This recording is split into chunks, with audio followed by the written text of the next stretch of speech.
Yo, what's going on, people? No, I wasn't ready. I You wasn't wasn't ready? ready. No, That's crazy. I wasn't. Well, good thing it's a pre-show.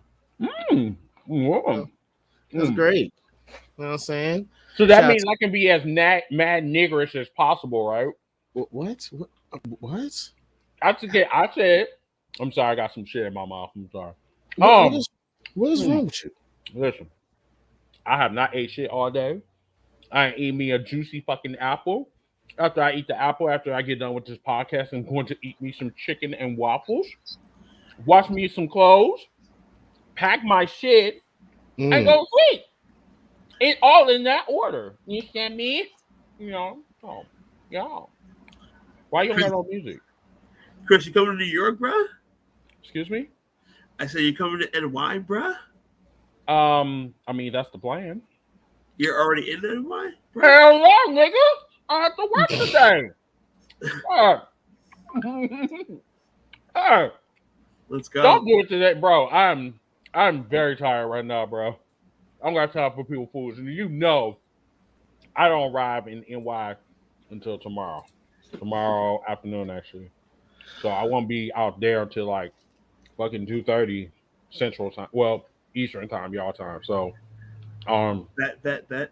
so yeah. It's not bad. I probably Mm. more than likely either will be working, and then I have worked tomorrow night. So I actually have work tonight. I'm still contemplating on if I feel like going in.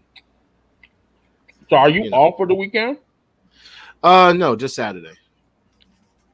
Well, that sucks. You can get Yeah. that whole weekend off. Nope. We have a little issue going on right now with some people, so unfortunately, Mm. I got to be here. You know what I mean? Me as a human, I don't believe on working on Sundays or really on Saturdays either, for the most part. So, uh, Indeed. my weekends are for myself. I'll work as much as you want me to work Monday through Friday. So I think it's going to be fun. I think Saturday is going to be fun. I don't know what's the deal for Friday. I don't know. But I'm just going to my job. I don't know where your job is. I'll let you guys know in the message It's board. down the block from my house. If you want to Sir, go, yeah, you can't tell me it's near you or near me or He near doesn't know the where that is. I don't know where shit is, bro. Like I'm coming in there like yes, the fuck. you're visiting. So Indeed. Please treat me like a tourist. John's job is How literally about you not tell everybody where my job is? That Woo! sounds like a better plan. I like no. that I'm idea better. saying, if you want No, to, I don't need you to say where I work at. You know, this if you want to Yeah, go that's hang I already out. have to deal with enough knuckleheads at my place of business. Well, You know I'm what not I'm a saying? knucklehead, okay? I don't know. I mean, you kind of like piss me No, off. I'm definitely a Every day. knucklehead. But anyway, go. rare. Piece of Um, shit. Anyway, if you want to pull up at John's job, we can Mm. hang out, have a couple cocktails, couple libations, play some pool. Did you say libations? Yes, Who libations. say that? Who say that? what the hell Oh. is a what? I'm just saying that shit was moist right there. Who? Okay, Hey, first off, you're inviting Chris, him to a crispy bar. sir. What the hell? If there's anybody that's moist, it's that boy that just said that bullshit. I, Libation, that shit did not sound right at what the all. hell is a libation? I just want to know what a libation is. Well, a libation is like a. Yes, you let me know this SAT word, please. It's like you're hanging out, you're having a couple drinks, you're having a few libations. You know what I'm saying? Okay, heard you. Right. No, I don't know what you're saying. I don't get it. I have never heard that word before, but okay. I never heard that shit before. You know what I'm At saying? all. Whatever makes float your boat. No, it's not going to get moist in here because All right. moist is not a very good thing. So, I mean, it is kind of hot outside, so Indeed. fellas, real quick, a libation is a drink poured out as an offering to a deity. So, a libation. We have a couple of libations. okay, gotcha. I got one for you. How about lies? Shut the hell up. Welcome to the Wolfpack Podcast, episode 69. Jobber Superstorm. I know a lot of people was asking why is it called that. It's because this weekend going down will be JOBBERSLAM 3. And we have some special guests that are going to be on this show tonight. You already hear the wild card man himself, Mr. Beefy Boy #1. Chris is in the building from Heels for Life. And later on, we will have Janelle from HR from JOBBERTEARS podcast joining us. And we will be talking about JOBBERSLAM 3. We also, for those who wasn't tuned in last week, just want to let you guys know, we also will be handing out 2 free tickets. That is 2 free tickets so that you can attend JOBBERSLAM 3 if you have not gotten your tickets yet. No, we will not be providing transportation. That is on yourself. You know what I'm saying? We're all adults. Pretty sure you guys can get there yourself. There's ways of getting there.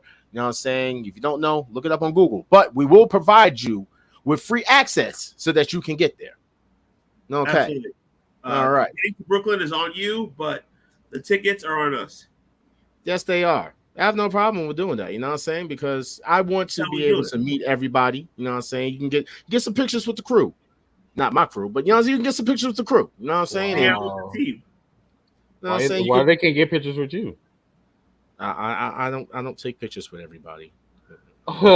Is that you are such a diva. You know what I'm saying? I'm not a picture person. You know what I'm saying? You can't take pictures with me. Like, I don't know what that means. You got to pay me to take pictures. You know what I'm saying? It's kind of like you listen, if people can sit up there and pay, you know, $200 for a cameo for 5 minutes from Charlotte Flair, then you can pay me, you know what I'm saying, take a picture with my light-skinned self. You know what I'm saying? Boy, you sound poor. For real. What? Because I'm asking. That's wild. Wow. I took a picture with Jacquez for free on his birthday, though. That picture does not exist, sir. You cannot find that picture anywhere, sir. What? Where will you find that picture, sir? Jacquez, we took a picture on your birthday together. We never took a picture. Friends. We don't have pictures. We have no pictures together. If you can show me a picture, then cool. But I guarantee that we do not have any pictures together. Okay. You sure about that? I'm positive. Show me a picture of us together right now. All right, gotcha. 2 seconds. You never received a picture from me. You never. If you have a picture of me, I'm going to sue you because I did not give you permission to have a picture of me. That's like giving a person the go ahead to record themselves while you're fucking. That's porn. You know what I'm saying? That's porn. Okay, so yeah, I don't need you to have porn pictures of me, of myself in a selfie. Wait. I didn't say you to. You know what? I'm talking about him having pictures of me. Apparently he has pictures for me. Brother, we were hanging out during your birthday party as best friends. Libations, right? Or this libation shit. You know what? I digress. Libations. I digress. Listen, like I said, everybody tell a friend, tag everybody, pull up. Get your vocabulary up. Libations. Get my life. I just know drinks, not libations or anything. I know like Long Island Iced anything close to masturbation. I just don't do. Okay. So on that note, yeah, But once again, I digress. I'm going to start the show. Let's start the show. Let's start the show. All right.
The following program is rated TV MAL. It contains strong language and is intended only for mature audiences.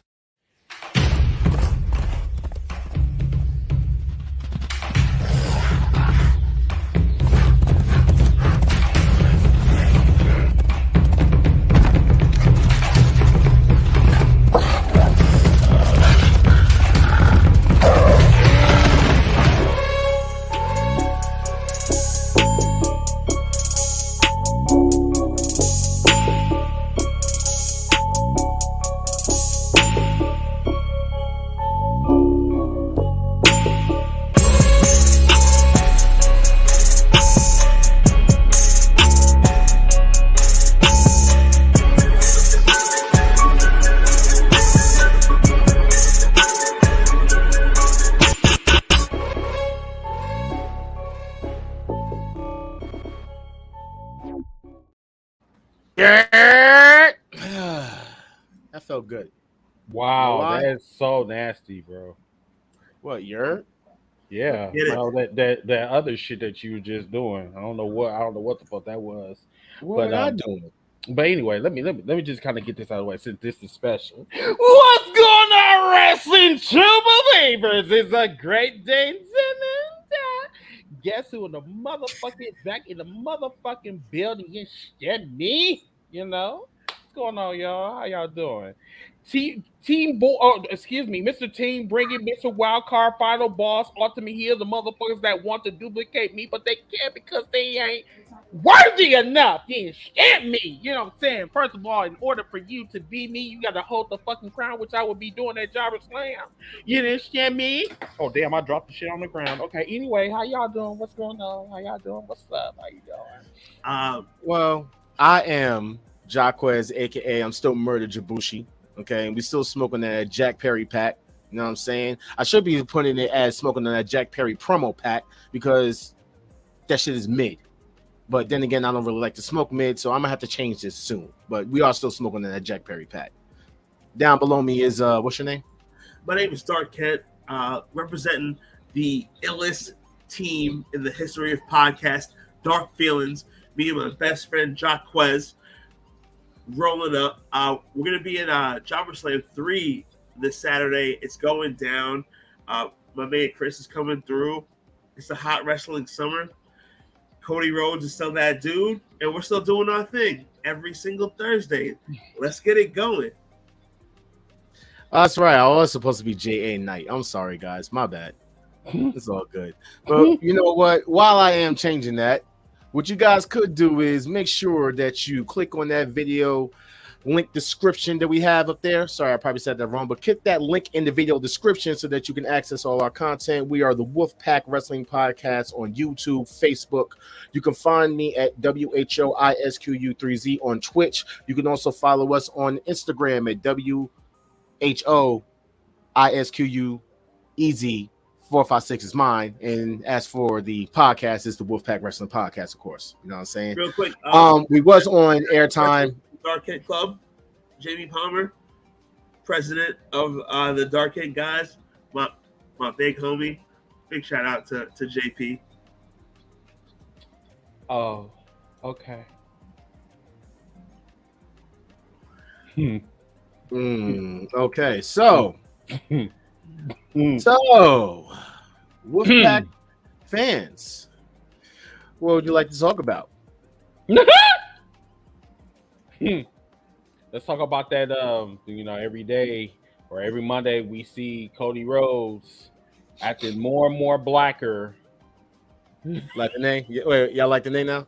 J&A? Yeah!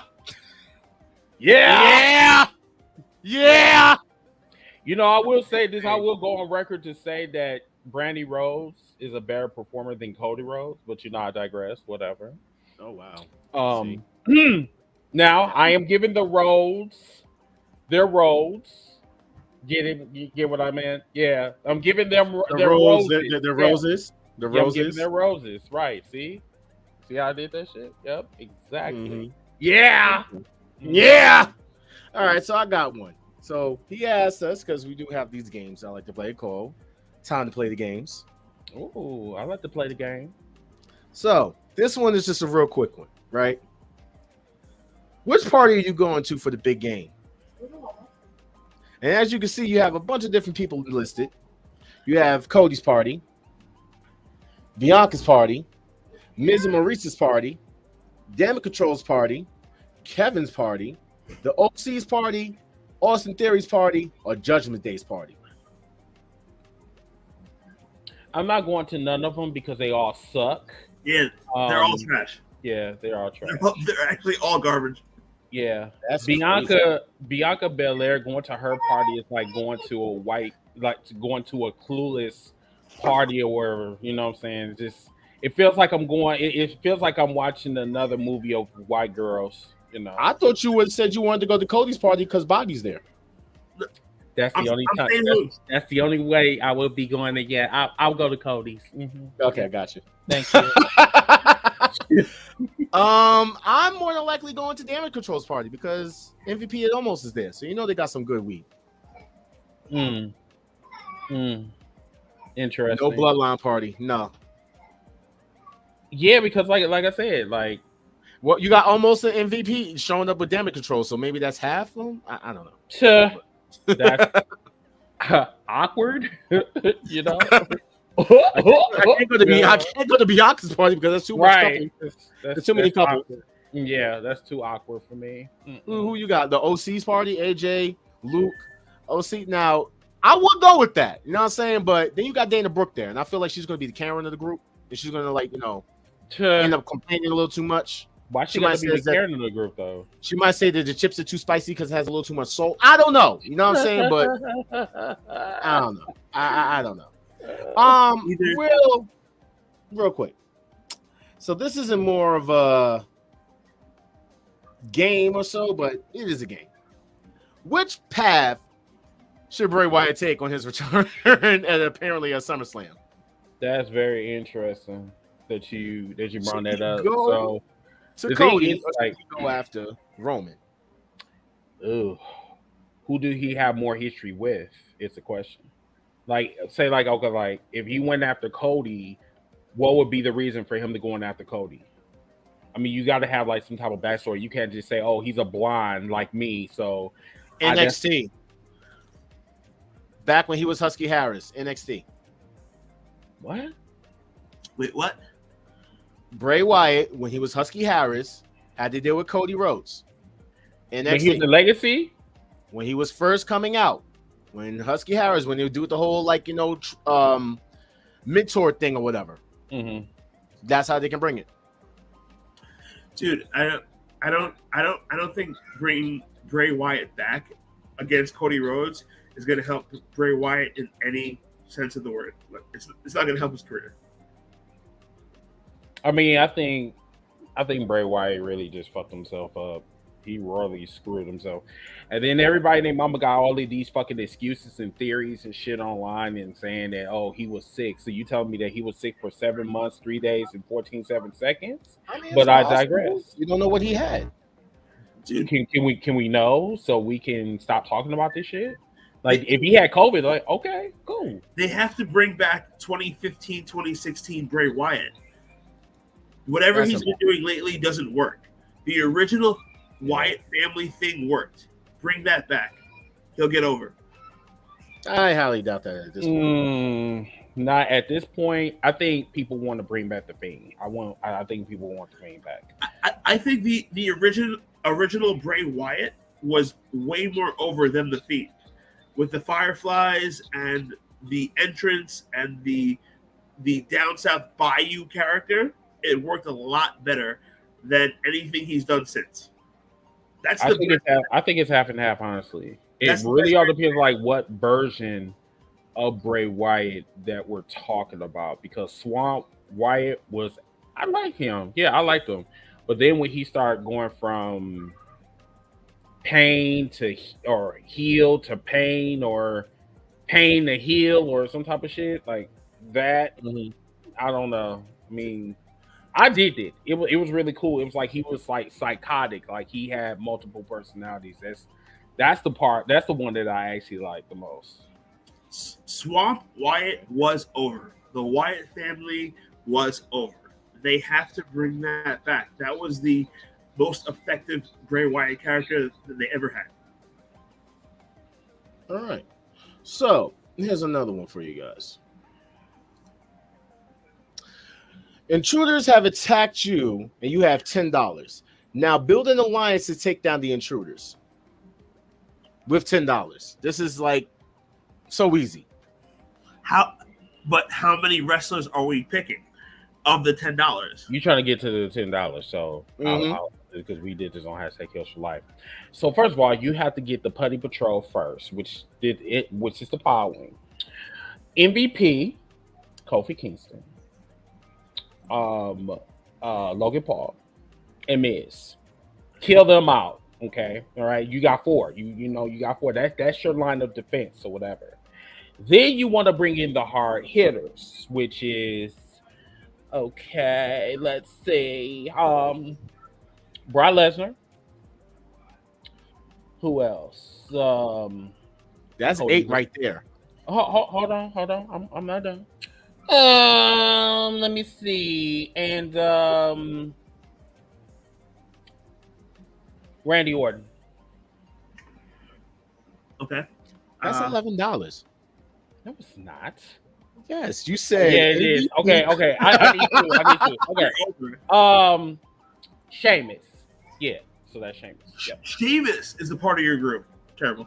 Sheamus is not part of my group. Yeah. Shout out to Sir Wilkins. I can't wait to see his Wilkins. match on Saturday. You know what? I am going to have fun with him in his match. I'm going to say, "What's up, chocolate drop?" You know, real quick. I'll tell you. Oh God. You know what? Are we real quick? Does this $10 cover 3 or 4 wrestlers? How many wrestlers are we picking with the 10? Oh, that's simple. I'm going with Brock, Roman, and Drew. So 3 wrestlers. I'm going with Brock, Roman, and Cody. You can do it however you want. I'm just going with those 3 right there. It's going to be Brock, Roman, and Drew. You can pick whoever you want. I'm good with my 3. I'm not losing. I'm not being defeated. But you said the budget was $10, right? $10. Yep. 4, 4, and 2. Oh, okay. Well, like I said, like people ain't trying to kill me, so just any event, you know, like hey, you try to wear them down. Then you bring in the weak people, and then you get the heavy hitters. That's what you do. Brock, Cody, Kofi. Cody is not considered strong, sir. Or you might want to. No, he's picking his list. You have. Oh, okay. Never mind. Sorry. That's 6. Wait, Kofi is 7. If we're doing 3 wrestlers, we're going Roman, Brock, Cody. If we're doing 4 wrestlers, we're going Cody, Kofi, Brock, Randy Orton. But your budget is 10, so you can 10. buy who you can. He has 10. He has 10. Brock is 4. Cody is 2. We're at 6. Kofi makes 7. Randy Orton makes 10. Thank you. 4 wrestlers. $10. My boy Adam says Brock, Big Dave, and Logan Paul are the only ones who have done MMA and boxed. Logan Paul. He boxed. He boxed. He technically boxed. Man, for like 5 seconds. He still boxed. Once again, he boxed. I mean, CM Punk. He went down in like 2 minutes and 14 seconds. But you know, I digress. Whatever. Not throwing shade on Mr. You know, Mr. What's his name? Phil. Yeah. Phil. Yes, his name is Phil Brooks. Phil Brooks. MMA was not good for him. Anyway, next topic. Let's just move on. So apparently, for those who didn't hear, AEW rejected Bret Hart's offer to be an agent. Bret Hart gets on my fucking nerves, just like Jim Cornette. Both of them, they just so fucking annoying. 1 minute they're praising the company, the next minute they're shitting on them. Bret Hart sat here, went to AEW to bless the AEW championship. Then 3 years later, this motherfucker was talking about, people shouldn't watch AEW. Bitch ass nigga, what? This is not the Montreal Screwjob. AW did screw you. WWE did. You know, but once again, I digress. Okay. First off, all right, you ready for this? You ready for this? Wait. Let's not compare Bret Hart and Jim Cornette. We're not doing that. I did. Because we're comparing apples and fucking pomegranates. You're not. Here we go with apples and What pomegranates. are you talking about, sir? Here we go with apples and pomegranates. It's not even on the same page comparing Bret Hart to Jim Cornette. Yes, it is. Cornette if we're talking about bitching and complaining, yes, they are on the same wavelength. If you're going to sit here and you want to be toxic or whatever, do it on your own time. Nobody don't want to hear that bullshit. And if you feel you want to change the world or whatever, I mean, do what Tony Khan is doing. But they're not going to do that shit. But once again, Jaquez, I digress. Thank you, Chris. Appreciate it. Bret Hart is not toxic. Bret Hart is okay. Yeah. Wait a minute. Bret Hart isn't toxic. He said the same man that's been bitching and complaining about Goldberg for the past, I don't know how many years now. Apparently, he's not toxic. Wait, hold on. So yeah, get your life straight. Mm-hmm. So wait. Goldberg kicking Bret Hart in the head, ending his career. Who told Bret Hart to run into the super kick? Number one. Who told Goldberg to throw a fucking super kick? Well, who told you to run into it though? Maybe you should have blocked. You didn't do that. Sorry. I mean, things does happen in wrestling. People acting like, oh, well, shit doesn't happen in wrestling. You're not going to get hurt. I mean, it's not ballet. I mean, we have said that countless times. Goldberg ended the career of the best technical wrestler of all time, and we sit here and we talk about Bret Hart like he's a complainer. He's not a complainer. He's not a complainer. Have you not seen his promos? Yes. So that's not complaining. That's just having conversations or libations. If you're telling the truth, you're not complaining. How are you telling the truth? What Bret says is true. Which part? I'm waiting. Okay. I'm the best technical wrestler of all time. That was Chris Benoit, sir. He said he was the best there is, the best there was, the best ever be. The excellence of execution. I need you to stop blending in Chris Benoit shit with Bret Hart. Please stop doing that. Thank you. I'm not blending anything. You did. Bret Hart's the best technical wrestler of all time. I'm not blending anything. I think that's a little bit stretch. Yeah, it's a little bit of a stretch. That's a little of a stretch. I got one for you guys. I got another one for you guys. So, apparently, eternally, is being listed that Santana and Ortiz are once again going to be known as proud and powerful. Was it Proud and Powerful? I thought it was Pride and Powerful. Pride and Powerful. Yeah, they changed it to Proud and Powerful. But yeah, they're going to be a tag team. Meaning, I don't know if that means that all sides are good now. If things got worked together, you know what I'm saying? Because at one point they wasn't talking to each other. It was a sad sight. We literally witnessed like one of the greatest up and coming tag teams to just like dismantle. You know. Can we have a conversation about this?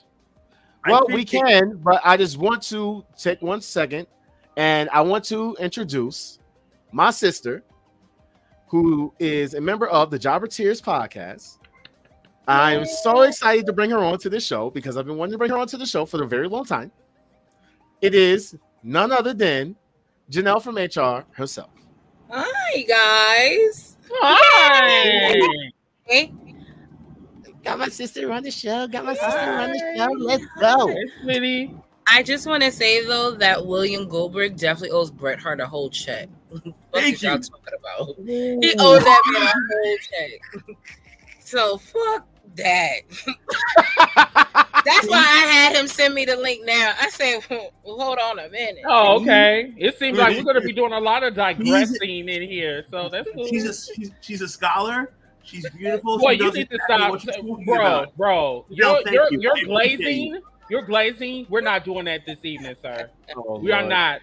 We are not. I understand that you got a lot of glazers as fans, quote unquote, but we're not doing that tonight. And I will check you, and you know I will. Look at I'm not having your bullshit either in person or on here. So I want you to know that. Watch Are it. we just gonna hug it out on Saturday? Come on, guys. Yeah, yeah, whatever. Barely. Just had to say that part. I was just like, Barely. hold on a minute. I don't know if I'm gonna hug it out with him. But once again, he ran into that super kick or whatever. I mean, shit does happen. I mean, it is what it is. Yeah, but if you in the match and you telling the person, you telling them some shit and they not listening and they don't hear you. Wait, which person wasn't listening? William's ass. Oh, William. Oh, well, he never listened. I mean, this Bret is Hart the person that told bangs William. himself in the head. You know, I mean, he takes his forehead, he bangs it, and then you know, I mean, like he's giving head. But you know, whatever. He probably gives trash head. I have no comment on that. Sorry. There's one thing that there's one person that does not give trash head, and that's AR Fox. You stop. Okay, whoa, wait. What is this? What is this AR Fox shit that you keep talking about? Just upset that now AR Fox has hit your radar. I think I'm more upset about that. All right, so Goldberg is Alex, I don't know, man. and Bret Hart is one of the best to ever do it. What's the next topic? AR is hot though. I will. So this one actually I saw, and it comes from the Square Circle. It said, by the way, he said, I love where Dave is, and I don't want to create controversy. Dave is someone who I would love to have a fight with, and she would bring a large box office numbers, right?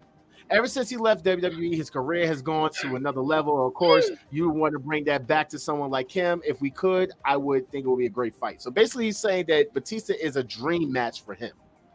How? Right? So I don't know, but listen, I digress. I am going to say this. I did see this actually pop up from my boy. Shout out to Jeremiah. But he asked matches you didn't know you needed. What's a dream match you'd like to see? Retired or deceased talent included? He said, I think Kenny Omega versus Triple H would have been sick. I have one. I have a couple. I would love to have seen, I know a lot of people are going to kill me for this, but Chris Benoit versus Bryan Danielson. No, that would have been dope. That would have been dope. I would have loved to see Hayabusa versus Will Ospreay. How about Bret Hart versus Danielson? Okay, that works too. If you're feeling froggy. I mean, we're doing technical shit. I mean, I guess. How about Bam Bam versus Jacob Fatu? How about Bam Bam versus that Solo? Bam Bam episode? I still have to watch that. I really still have to watch it. No, it's really good. Listen, it was a pill popping era, and it really is just unfortunate. Yeah, everybody was going around taking Tylenol.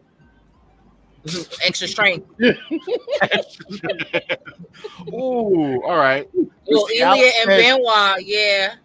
Bush I like that one. Benoit. Ilya, you're going to bleed first. Kurt Angle versus Bret. Kurt Angle versus Bryan Danielson. What about, you know what? Y'all not giving any black people any love. How about the Octopus? Shut up.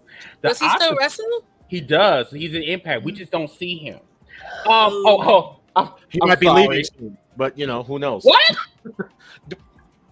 I don't know if it's storyline or not. All I know is that he cut a fucking promo. He just got there. He said he ain't happy.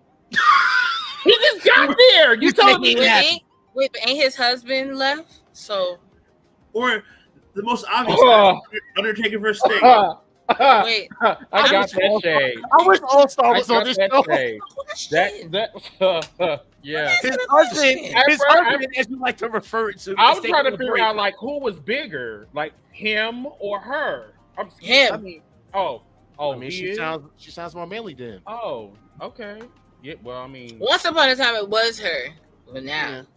Well, listen. All I know is that All Star once said that she sounds like T-Boss from TLC, so I'm just gonna leave that one alone. No, T-Boss sounds way better than she does now. So, I mean, this is what happens. Y'all giving this girl too much credit. I mean, like y'all seen that Twinkie on her pussy, and then all of a sudden now y'all want, you know. I digress.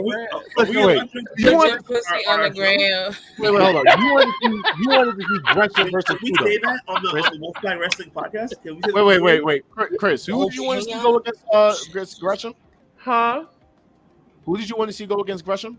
It could be the murderer Chris Benoit, or it could be Kurt Angle. It could be Danielson. It could be Perk Angle or Kurt Angle? Kurt Angle. Oh, it has to be Perk Angle. Kurt Angle. Kurt Angle was on that speed. He really was. Perk Angle's on his shit. We all want the Gresham and Danielson. That's not going to happen.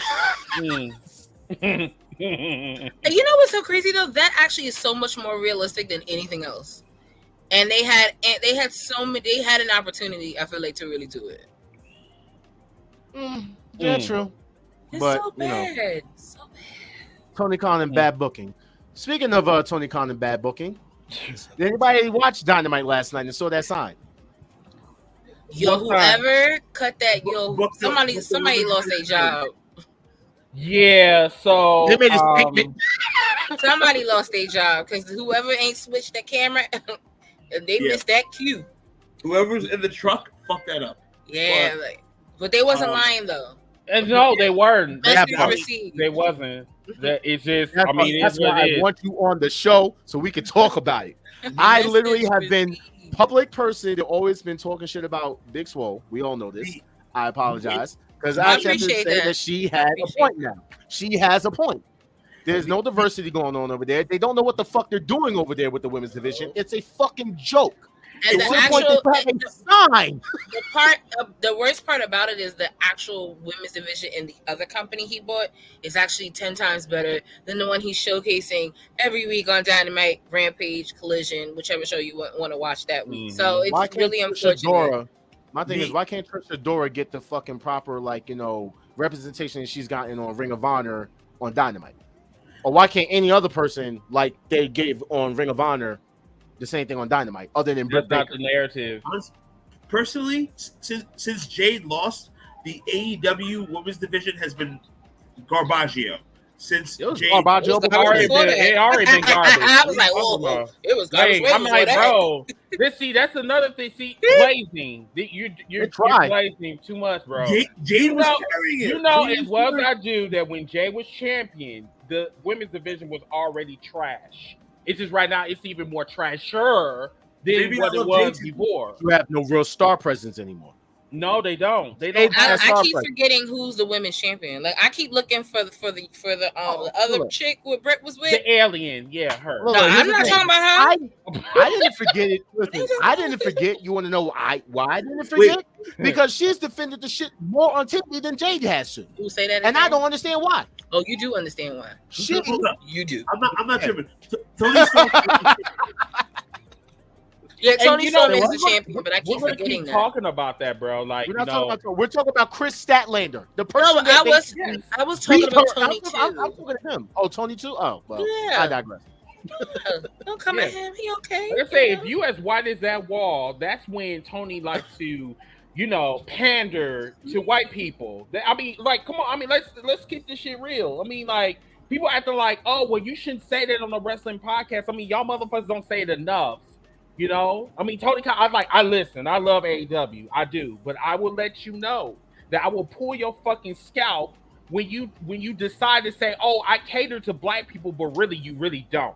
Because that shit that happened with Shane Taylor, I even did a fucking TikTok on that shit. You know what I'm saying? And then Swerve just beat Darby Allin, which he should have won the international championship. He should have won that shit a long time ago. But that's not true. That's not true. How? You don't think that Swerve should have defeated? Swerve should not have beat Orange Cassidy. Orange Cassidy is a great one. What's that mean? A great run. Because the same thing could be said about Roman Reigns. He has a great run too. So how upset will you be when Moxley takes the title off of Orange Cassidy? Cool girl. From a scale from 1 to 10, how upset will you be? I'll be very upset because I don't believe that Moxley is taking that title off of Orange Cassidy because Moxley doesn't need that title. He's already a bona fide superstar. A mid card title is not going to help John Moxley at all. Orange Cassidy growing the title helps Orange Cassidy. Next. Listen, I don't let's agree, just put it out. I hear the fact of what you're saying about Orange Cassidy.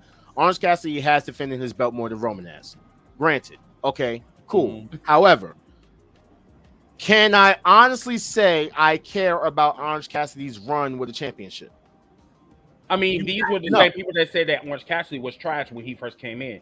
And I told people this time and time again. I even said this on my own podcast. I even said this. I said, y'all are underestimating Orange Cassidy. And everybody told me, oh, I'm not. I don't like his style. I'll say, oh, okay. So everything got to be like, everything got to be Roman style or Miz style or something like that. It got to be slow for you.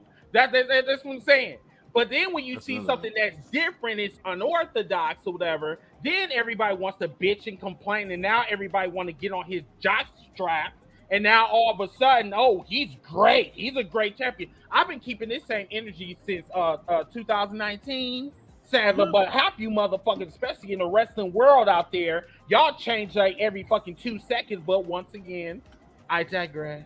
Ladies and gents, and we have all the episodes on YouTube to prove it. I've been talking about the greatness of Orange Cassidy for the last. We actually agree. Yeah, that's what he was. He was. That's why I was saying here, like, y'all on the same page. Am I tripping? I've been talking. That's why I'm not saying nothing. He is for the last 8 months. Like y'all both riding with Orange Cassidy. OT fans. It's my first time hearing this. Orange Cassidy is over with the fans. He's a great wrestler. He cuts decent promos when he speaks. He's a total package. I think Orange Cassidy should run with that until they find someone who can take it off him, who's more over than he is. Yo, first off, let me just say this before you, not to cut you off. No, go ahead. Dark Cards is y'all tag team name now. Okay, because there is no more Dark Feelings. Okay, just like we had the real Starlin. Wait. Now you got you and Dark Kent are a tag team now. Not my known show. as Dark Cards. Maybe y'all should call yourselves Oreo and Cream. Okay, and we already know who Cream is, but you know, like cookies and cream. Exactly, that shit tasty. Oh, I'm up here. I'm right here. Not up here. I'm right here. Thank you. No, I'm looking past you. That's why I'm looking past you. You looking past me? You can't look Yes, past me. You just as big as me. You can't look past me. I'm bigger. Yo, not for nothing. Respectfully though, yo, when we first met this one, cause like here, face value, it doesn't do its justice. This nigga is like Kane. I promise. We went blown. We were like, yo, we didn't know he was that. Like, what the fuck? Like, straight like that. That one catfishes everything. Cause like, oh, you catfishing now? Oh, cause like, in the picture, like in the camera frame now, like I mean, the arms is out, but like if you didn't see the arms or anything, and just saw the face, you'd be like, oh no, he's nah, bro, like Brothers of Destruction came like that ass, like it was when we first met him, so it's the wildest thing. What you said, like 275. Like he's just like security guard level. I am security guard, so I actually thought that he was skinny. Right, because of the face. That's what I'm trying to tell you, Chris. But no, it's deceitful as fuck. Because when you see him in person, he is like swole as fuck. He's like, what the we can't see the picture. We can't see the picture. Oh, so that's why he really has the picture. Yeah, heard you. So that's why he be on the low like that. You know what I'm saying? Like he Quest. My man said big Quest machine. We're best friends.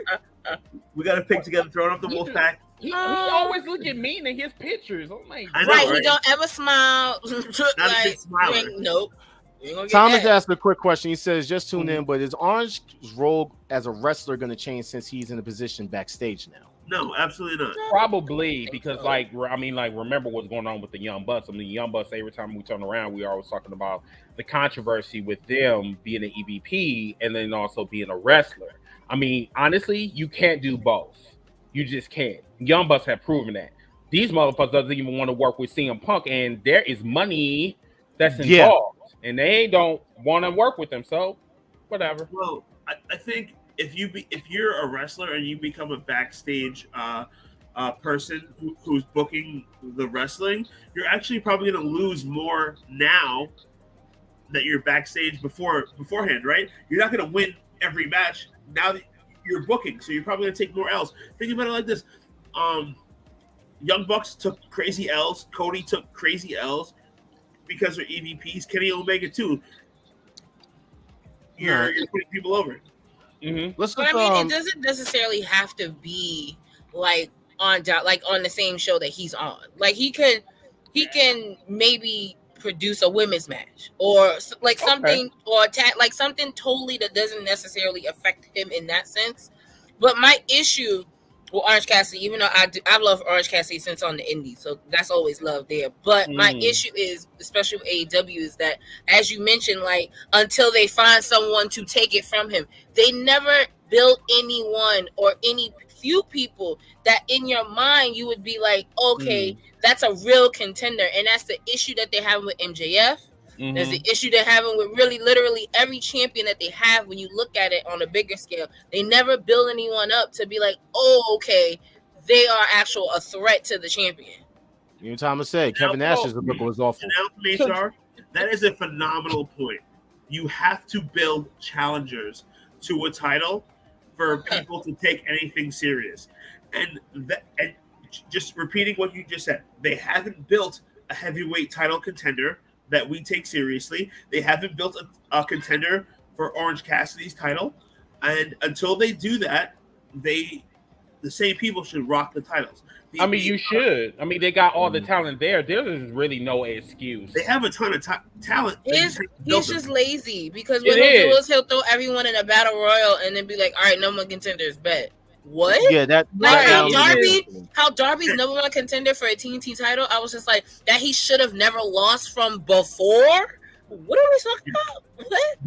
Building contender is not a battle royal or a tournament. It's storyline. Like you can't just have a tournament or a battle royal and be like, all right, this is number one contender, because no one cares about it. You have to make people care.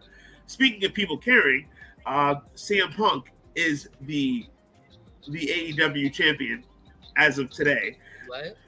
And we're gonna remove him from show. Next conversation up real quick. I told you all of that. Wait, before you hold on 1 second. Hold on. Can you exit him out real quick? Can you exit him out? No, can you exit him out? Thank you. So this is the glazing shit that I am talking about. Okay. Now, as you've seen, okay, Maxwell Freeman, which is my hero, he even mentioned CM Punk on Dynamite, in which I'm like, okay, this is coming, this is inevitable, or whatever. Okay, you can bring Krispy Kreme back. You called him Krispy Kreme?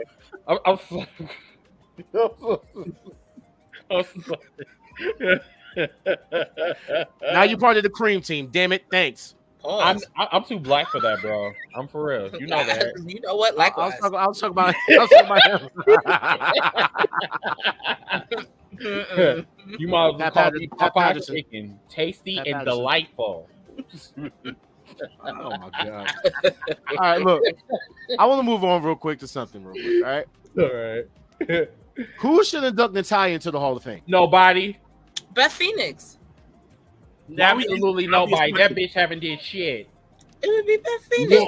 You talking about Guinness World Record? What? World record for what? For being there the longest? For 5 different types of shit. Yeah. She's a matches. She was SmackDown Women's Champion. Oh, okay. Do anybody remember that shit?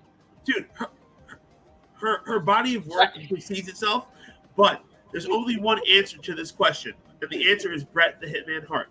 Continue next. No, it's Beth. It's her best friend.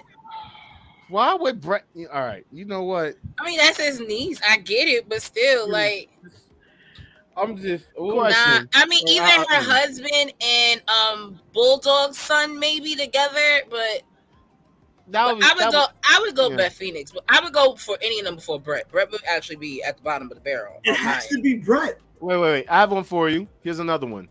CM Punk is interested in a match against Will Ospreay. Too bad they talking about. Too bad they talking about Will Ospreay versus Chris Jericho. Yeah, for All In. What? Yeah. That in London. instead of Kenny and Ospreay 3. No. Okay, this is what Chris Jericho needs to do. He needs to get his cherry titties out of fucking people's storylines. That's what he needs to do. Get them out. He needs to digress and move on. No one gives a fuck about Chris Jericho right now. Look, I wouldn't even mind. Anybody needs to be a producer and be him. I would not mind Takeshita and Ospreay versus Kenny and Jericho. That would at least be a little bit better, including a lot of things going on with that whole Don Callis situation. Then I'll say okay. But Jericho by himself versus Ospreay at your biggest pay-per-view by gate, biggest audience to attend any of your with no matches announced. With no matches announced. And a pay-per-view right after that in the States. But this is the one you want to have over there? This is your idea. I mean, but this is what happens when you're not a great booker and you don't book effectively.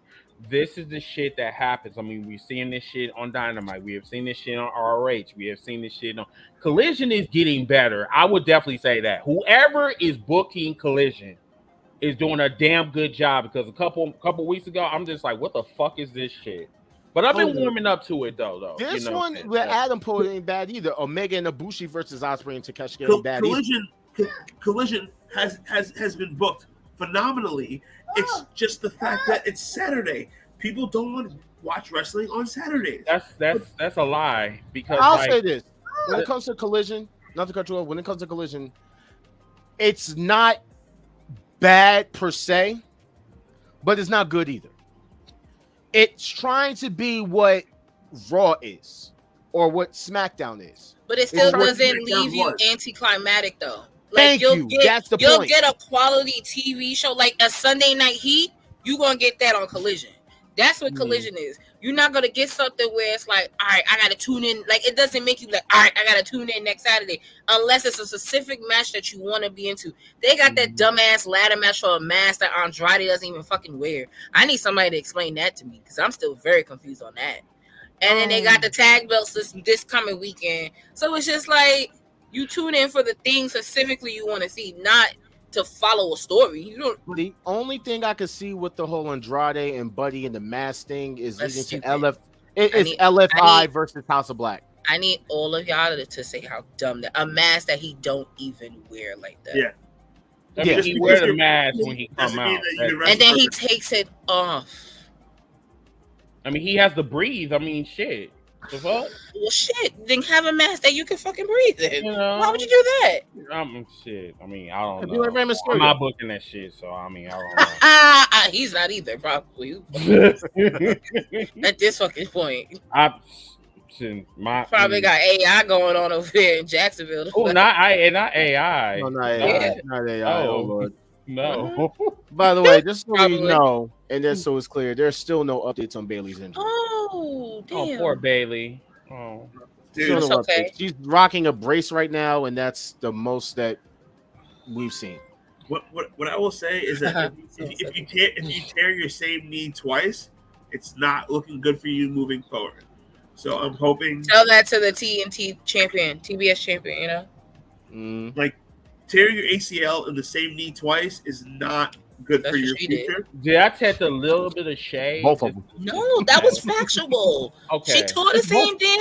She did this twice. It just I detected some sarcasm, just a little bit, some sassy. All I'm saying is that they still they disrespected Jade. And granted, I didn't agree with the street, and I never was on board with that shit. But for her to come out strolling and get 60-0 and then 2 minutes later lose to the alien. I can't. It doesn't. It doesn't fit well with me. And Bianca Belair fashion. But see, even with Bianca though, it hit different, because it was like you knew that was going to be a comeback story. You knew, like, all right, that was her biggest test. She got to go through the gauntlet to get back to that. With Jade, it was like she lost. Have you seen her on TV? She low-key don't probably want to wrestle no more. So who knows? Facts. Real quick, back to what Bayley. I think what he said in the interviews, definitely not. But yeah, what you guys say about Bayley?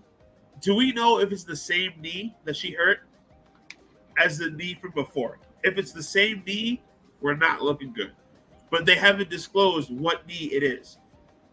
Because I believe she hurt her right knee before. If she tore her right knee again, she might be fucked for her career. But if it's the other knee, then they can fix the other knee, and she'll just be Stone Cold to double knee brace, whatever, you know.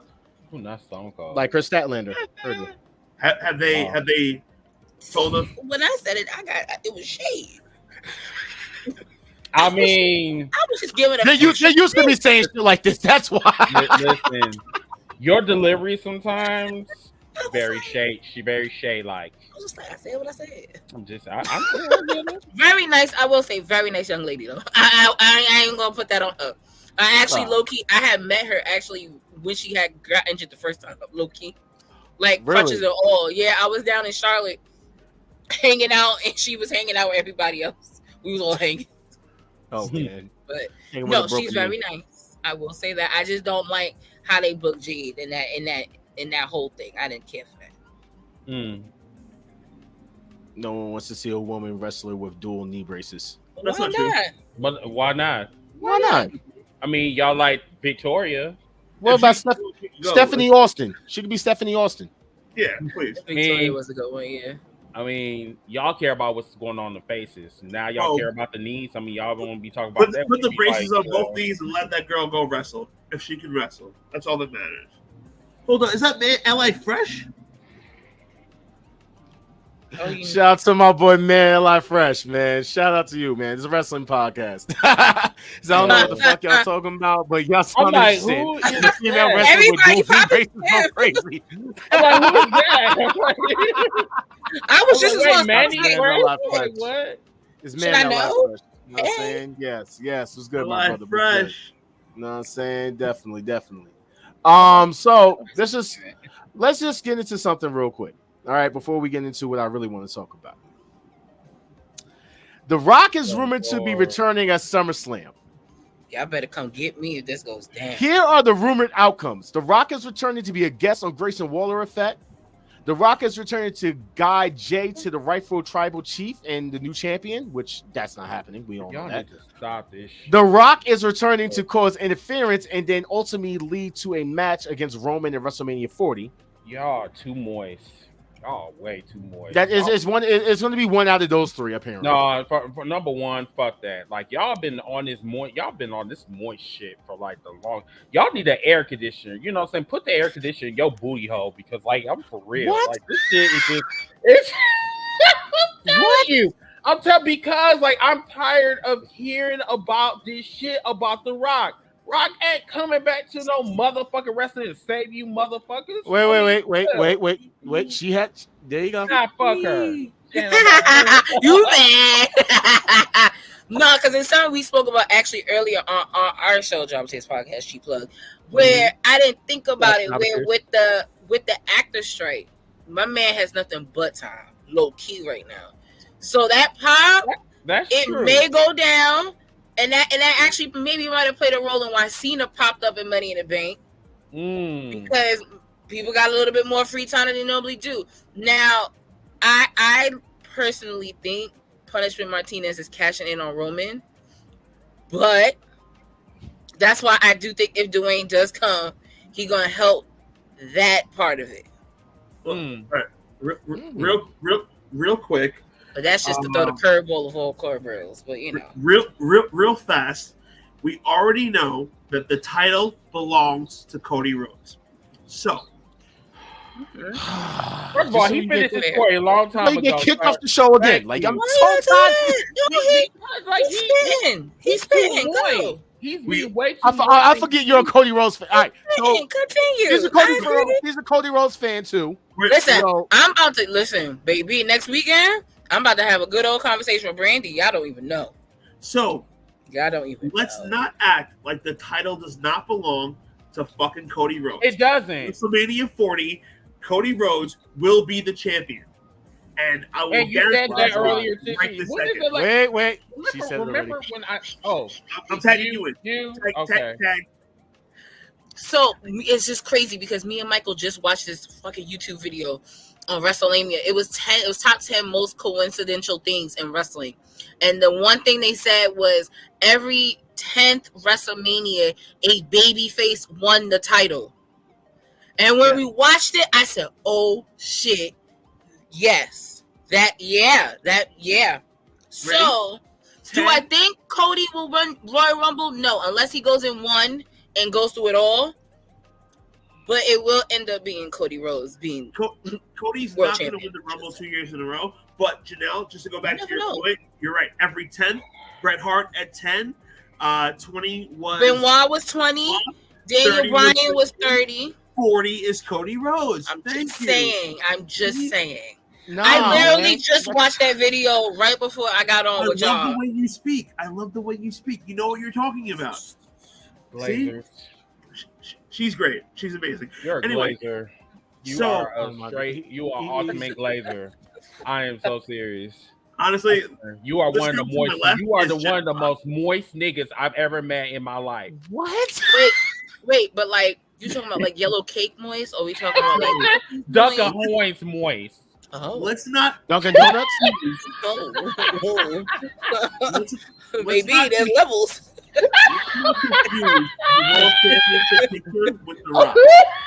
Take a swim in the Lake of Minnetonka. Like what? You know what, bitch? And Cody will be the champ. You gonna have a good old time. Yellow cake. Ain't no accurate. Yellow cake. That was a valid question because that's how you measure level of moist though. Oh, for me. All right. So let's just get into this real quick. Jobber Slam 3. The life and death of Janelle from the HR. Now, for those who don't know, this is Janelle, 1/3 of the JOBBERTEARS podcast with Sir Wilkins and Mr. Black himself. We even have a little thing, Janelle from HR. Janelle from HR is a New York born and bred wrestling expert and enthusiast. She's been hosting the JOBBERTEARS podcast for over 5 years. Currently, she is a co-owner of Battle Club Pro. Her passion for wrestling spans her entire life.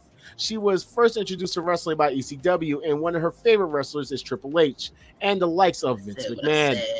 Janelle is one of the few Afro-Latina women to own a wrestling company in the Northeast. She is a main architect behind JOBBERSLAM, an event that is on its 3rd annual event. And now that we can formally introduce the queen herself, Janelle from HR. On the big screen. Hey, y'all.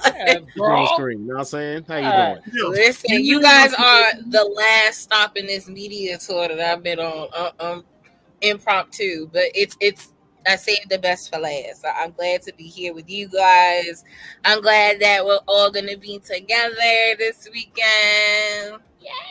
Facts. You finally get he finally gets to meet everybody. Because I already met you. Met you a few times already. I know. After my last 2 years, I could have been to the first one though, but shit happens. But the first one was just so, I will say epic, and that's the hard part with doing them consecutively. Has been like, how do I top the year before? How do I top the year before that? You know, so I feel like this year, we got some surprises. You know, we got some things. Wait, Chris, when's the last time you went to an indie show? Girl, decades. Really? No. The last time I went to an indie show was like 2019, I think. Okay, so good. I know I'm overdue, honey. Yes. So that's why I'm more super glad that you coming, because it's like people don't get to see indie and understand that side of the business. Yes. And it's actually our living foundation of our podcast has been our love and showcasing the independent scene here in the New York tri-state area. So it's gonna be a good time, you know. Yes. I'm very number one, shout out to you because you have. He took the glasses off for this one. No, I'm so serious. Like, Janelle has been one of my strongest supporters in the podcast game. Like, anything that I needed from her, like, she was there for me. You know, she wanted me to forge my own path or whatever, and I got guidance from her. I told her what I'm doing right, what I'm doing wrong, she's always sidebarring me, always telling me like, you know what I'm saying, like I like what you did on the show, I did like this on the show, blah blah blah. You know, she is definitely one of the pioneers, and she is one of the most powerful women in in social media. She really is, because like I said, I get all of my power from her. I get all of my, like, when I'm down, I go to Janelle. I'll be like, listen, sis, like I'm just, because like last year, she knows I was about to get evicted, and she was one of the people that really came to me and was just like, Chris, you got this, you got this. That is one of the reasons why I'm coming to New York, because I want to celebrate with her and Sir Wilkins and Mr. And y'all wait and see this man entrance. Yeah, I is it gonna be the same one or no? I've seen it on TikTok. He's having a live performance for his entrance. Really? Okay. So, are we having right now? No, it's not that type of party. Maybe after. What? Oh, is Mike coming or his or no? That okay. I'm gonna set the record straight. Yes, please. His toe is fractured. His toe ain't broken, but he is home for the next 4 weeks without. But he will be there on Saturday, and he is a part of Wilkins' entrance. So let's go! Wait, pause. Hold on. We got the exclusive. But if his shit fractured, no, he got a good old boot. We gonna make it. I told him no, but clearly I got vetoed. So you got vetoed. Oh. Yeah, I did. So, and you know what? It's what, 2 minutes. What's it gonna do? As long as he don't hit the toe, we all right. But he wear his little boot. He gonna be there. We all gonna be there, have a good time. But yeah, he will be doing Wilkins' entrance on Saturday. So that actually is, no one else knew that. So I did. That is something, breaking news here, that I'm sharing with you guys, because no one else knew that. So I got the exclusive. Yes, I would not be coming by myself, man, Mr. For travel purposes. Go ahead. Is it Hopkins or Tompkins Avenue in Brooklyn? So it's actually 185 Ellery Street. That's going to be the side that you guys are going to insert. I know the flyer says Hopkins. It's 185 Ellery Street. But you're going to use the 185 Ellery Street side. It's just on the other side of the school. It's just because, so for everyone that is watching that will be there, it actually will be inside. I will not have everybody passing out, being uncomfortable. Girl, we're inside. 94. So we are inside. Yes. The show will be inside. Yeah. I know it was supposed to rain. It was supposed to rain. No, too. so yeah, it's supposed to rain. It's like 50% rain now, and like it's been up and down, but the temperature and the weather just being kind of like off and on. Thank you. I just made an executive decision to do it inside, so it's Thank inside. you for clearing that up, because the original address, Uber doesn't recognize it. So just for travel purposes, I just Ubered the address you just told me, and we're all good. Okay. So, perfect. All right. So this one to go down JobberSlam real quick, and I hope I got all the matches, but a Battle Club and JobberSlam joints. JobberSlam 3, New Jobber City, is going to be this Saturday, July 29th, 2023 at 188 Hopkins Street, Brooklyn. Front row tickets are $40. I'm pretty sure that's all sold out. So front row is sold out. Front row is sold out. All right, so get your general admission for $30. If you guys have, you and about 3 other friends, you want to get 4 people in there, boom, $100. There you go. All right, buy the pack. It's more economical. Exactly.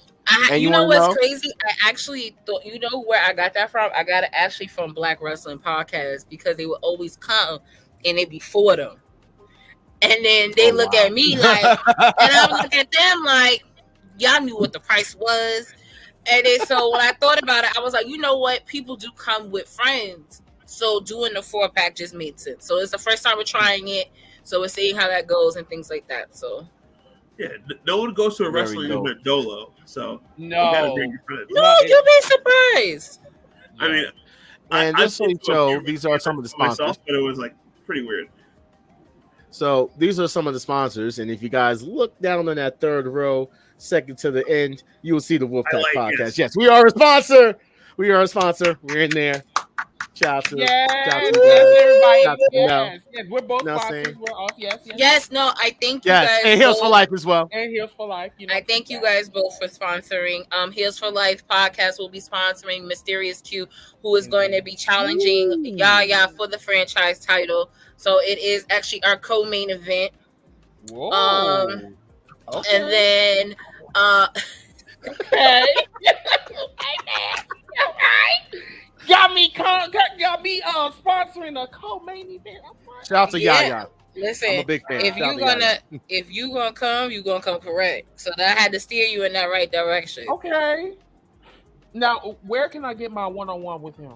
So I will send an official email to all sponsors, but you guys will have access before the doors open so that you guys can interact with the talent, interview the talents, meet and greet with the talent. So that'll be your opportunity.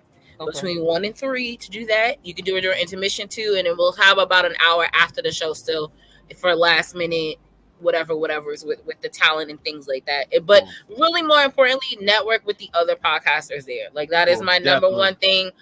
There's a lot of great minds in wrestling, and they're always looking to collaborate, like Knucklehead Network and everybody there with Gigi and all of them. Like it's gonna be a good time to really just like gather those contacts, because you guys can really do some really great things, and that really is my wish. Like talent's gonna be talent. It's fine, but y'all being able to create those relationships, that means more to me. So cool, definitely. And also, I know you guys have ready, man. I'm ready. That's the thing. I thought I had the picture for the merch. I guess it. The T-shirt. Yes, the T-shirt. Okay.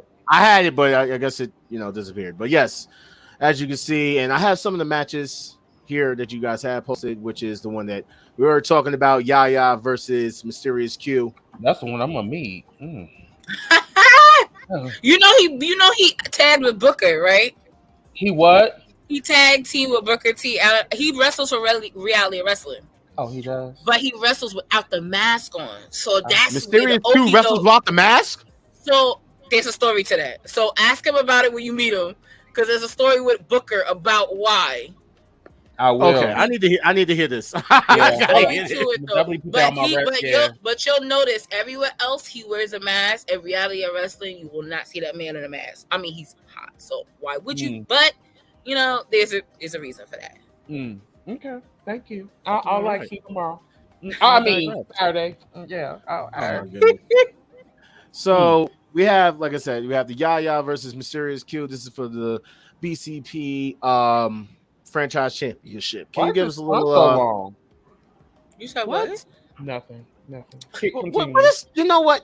Can you give us a little back history behind this one?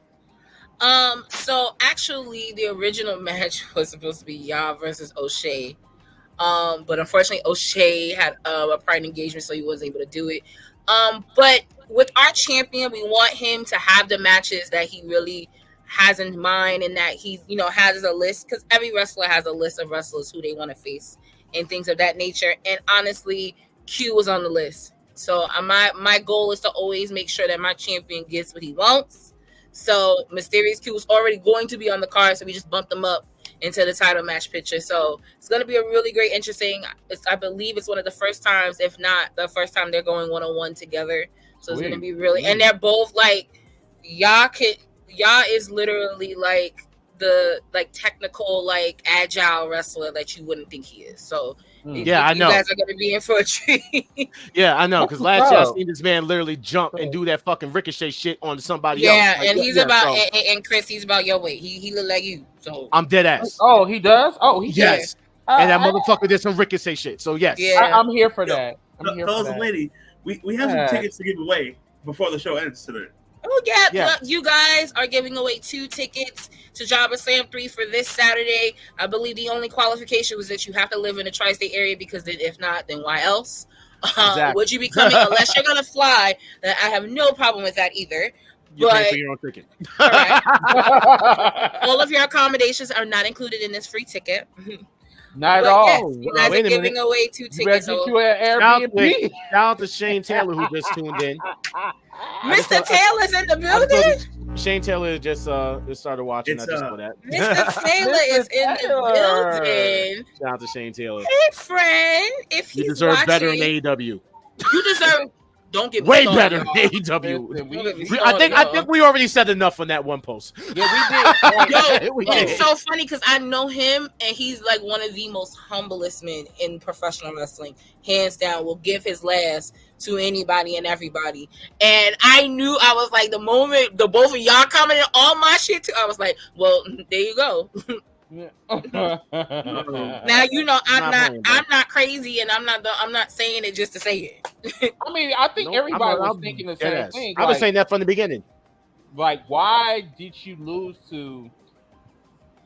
Anyway, a guy with a porn stash. But I mean, like I said, listen, I'm but not I like judging. Dalton Castle though. I do like Dalton Castle. I just did not agree with the end result. But my whole thing is like, how many times did he go after the television championship though? Like, I mean, bro, like, I mean, I like a flamboyant man. I mean, I get it. He's cute. But then at the same time, I'm like, bro, Shane Taylor is an OG at the end of the day, and you're not giving him any type of play. But then, yeah, you give these white dudes like all this, oh, yeah, okay, we'll take you, but fuck you over there. I mean, it just felt, for me, it felt like a fuck you instead of like saying, okay, let's give them possibly let's build agreement. something. You know what I'm saying? Like, you know, Samoa Joe versus like Shane Taylor. I'm sorry, that would have been fire. That's fucking fire. That's money. You know what I'm saying? You know, but I digress. Whatever. All I heard was the smacking noise. I said, if y'all don't cut it out, we on a whole live. Doing some big E shit, like, you know, man meat slapping man meat. I mean, like, just saying, but you know, whatever. Big meaty match, right? I heard you. Meaty match. We have this one, which is the Fallout Shelter Championship. That's Big Cuzzo versus Rembrandt. Yeah. You know what? You talking about Big Cuzzo? Cuzzo for the win, bro. Cuzzo for the win. First off, Cuzzo was on AEW too. I saw him. All right. Yeah. Cuzzo for the win. Okay. Yes. He was on a dark match in 2 years. Little Cat says Cuzzo for the win. Hi. You're adorable. Justin Fulton wants a match. What's up, Little Cat? It's my nephew right there. You know what I'm saying? Little Cat. He was like, all right, enough airtime. I'm out. So Justin, he wants a match. We're trying to book you next. You guys exchange contacts. And I'm saying, Justin, come to the show. Why don't you meet everyone? Let's get like that. And that's the one thing you guys will see on Saturday. Is like, who knows? He might win the ticket. It's a family vibe. Like, if people have never seen you, people don't know you, then people gonna look at you crazy. But everybody's gonna know everybody, and we're gonna embrace all the newbies that come in. But it's a family vibe. So, can we give away these tickets? I mean, it's up to you guys. You guys have to give it away, not me. But before the show, I can make somebody pay. So I don't want to get. I know, because you know my black ass already paid, and I'm already broke. But you know, so thank you. Yeah, you're welcome. Adam says Battle Club show had a show called "Do the Fight Thing," but no one used the love and hate Radio Raheem rings as weapons. Wow. We didn't have you bring them. We didn't have you bring them. That's crazy. But yes, going back to this, you have Big Cuzzo versus Rembrandt. How did this match come across? Because I remember the last time I went, and this little motherfucker over here on the right side with the guy in the motherfucking suit over there. Yeah, that motherfucker. Yeah. Mm-hmm. So they're part of Federated. Shout out to Elliot. Even though you know everyone always sees him as a bad guy, one of the dopest guys in Fallout and all Battle Club. Good. But Big Cuzzo is actually our first ever Fallout champion. He just won the title at the last show. So this is his first title defense against someone he does know, and that's trying to always take something that's not his. So we'll see what happens with that. All right. Next I have the trios. Woo! Yeah, this is the big one. The trios 2 out of 3. I can't wait to meet Lala. JOBBERTEARS South versus Prolific. Yes, I can't wait for that for you too. I'm a big fan of Lala. I actually met her at the last JOBBERSLAM. Very cool person. Shout out to her. Gave me the whole fucking history of Prolific without even know anything about Prolific. Gave me the whole history about her beefing with her nephew. everything. Oh, so I've been following Prolific. I'm Yeah, just gonna love say him. very great person. Shout out to her. But No, yeah, this is our civil war. This is our bloodline feud, live and in color. Definitely the show stealer. Is Definitely it a show no stealer. holds bar? So it's a 2 out of 3 falls match. Oh, So there must be a winner type of situation. But No holds barred. so I mean, it's not no holds bar because we definitely have a commission here, and he likes to come to our shows for some reason. But So- it's a trio, so there's no disqualification. This ain't AEW, all right? oh. Let me very clear with you. she's No, like, I can book my shit. All right. Okay. I mean, and low key, me and Tony low key got beef, and I'm gonna keep that. with it. I'm gonna tell y'all on Saturday why. Perfect. Okay. Oh. Don't say don't. We got you. We got Okay. you. But just remember when I said that when everyone talks about AEW's like competition competing with WWE, AEW's competing with the independent scene in wrestling. That's all I'm gonna say with that. I believe it. I definitely believe it. So we also have the main event. Yeah, first time ever in New York and Brooklyn, the main event versus Culture Inc. I'm super excited actually, and this actually was not the original match either. Really? It's it was a lot of changes between like Mania and like that first week of June, Loki. A lot of stuff was shifting around, but I actually had met the manager of Culture Inc. at Wally Mania in LA. We were just chopping it up and talking, and I was just like, if you guys ever get up to New York, let me know, hit me up. And then we were looking like, all right, we need to get a match for main event. Who do we have? What can we do that's reasonable and sensible and people would actually know? And we were like, oh, no one's done Culture Inc. versus main event in New York. So boom, there you got it. So, and they were actually just in Houston, out wrestling for Reality Wrestling. I believe they're like their summer show where I think it's Umaga's son have debuted. Oh, Zilla Fatu? Yeah. Yeah. So Culture Inc. was over there, and they were calling out main event, so they ready. Lit. Now this isn't for the tag team titles, correct? No, it is not. Unfortunately, our actual tag team champions, one half of the tag team champions of the Costa Ricans, actually is at home for the summer, back in the UK. So he doesn't come back until mid of August. So that's why like the tag belts won't be being defended at JOBBERSLAM. So okay, gotcha. I was looking forward to that. he's in the UK. He's a student, so he's on his student visa, so he gotta go back home. Yeah, so that's wild. It also reminds you how young they start when they train too. So just keep that in mind too. Like he's in his early 20s. Now it's not even a cheap hug. Like honestly, like I didn't know anything about Nick Wayne, and then I saw him debut on fucking AEW, and then I went and looked at some of his matches. I'm like, that kid reminds me so much of fucking Ospreay in a way. I'm like, he's very fucking talented, and I can see the fact that they waited until he turned 18 or got out of high school. They basically started to sign some young talent. I just want to see what the fuck they're going to actually do with the young talent. They ain't got no power plan. They ain't got no performance. They really don't. So they gonna do what they do best to just throw him into the ocean deep end and figure it out. Maybe he's gonna run around with Darby for a while because where's Sting? Yo, I was looking for Steve last night too. Like I was like, where's Steve? I think he's injured because I remember they said once he did that last bump that he did, he got injured. So who knows? Then you have the my guy. My guy. Darius Carter Brass Ring Invitational. Who will answer the challenge? I want to know who's going to answer the challenge. I would like to know my damn self. I don't know. Maybe who said they wanted a match? Maybe it's that person. Justin wanted a match. All right, so boom. Justin Time versus wow. Justin Time. There you go. There you go. Right. So maybe he's accepting it, but we'll see. He said he's going to jump the barricade, so who knows? Yo. And then we have the Jobber City Battle Royal. Winner receives a title shot of their choice. Absolutely. So we got that's just a few of them. So it's a mixture of up and coming students and up and coming wrestlers that are in the independent scene here in New York, mixed in with some veterans as well, like Mike Law, Jorge Santi's hot self. I know Mike Law. I know shout out to Stan, my boy Stan the Man. Stan the Man is in the match. Wait, that's the one that be singing, right? Yes, Yes. amen. So yup, Stan's in it. This one's talking about they gonna pop for my nigga. He talking about me. I'm like, I know. But yeah, so it's a battle royal. Every, I believe, 15 seconds a new person will be coming in.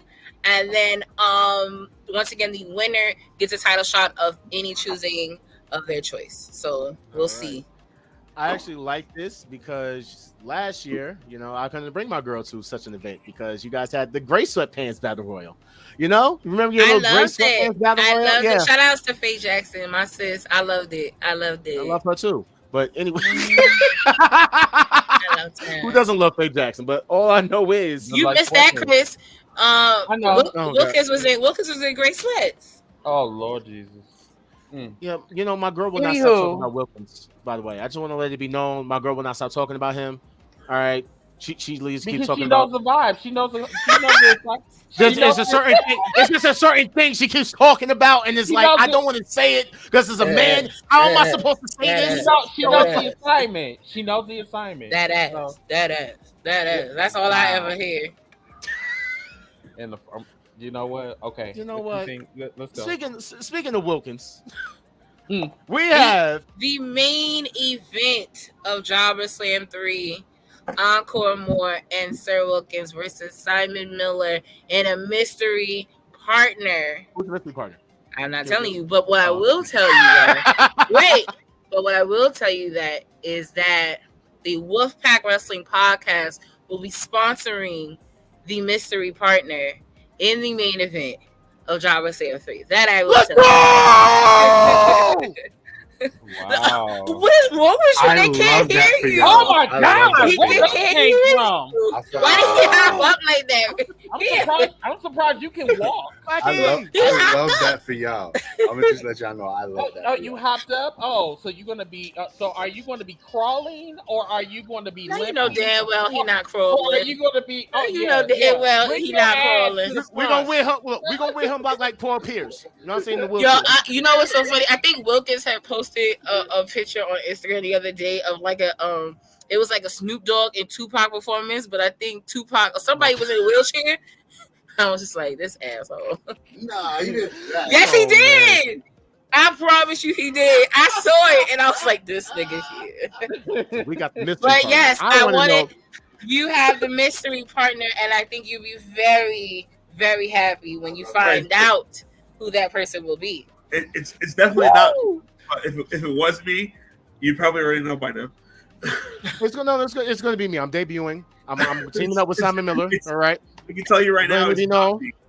All right. I'm not gonna hold you that. If that was like real, I would have popped up. I'd have been like, oh shit, your debut.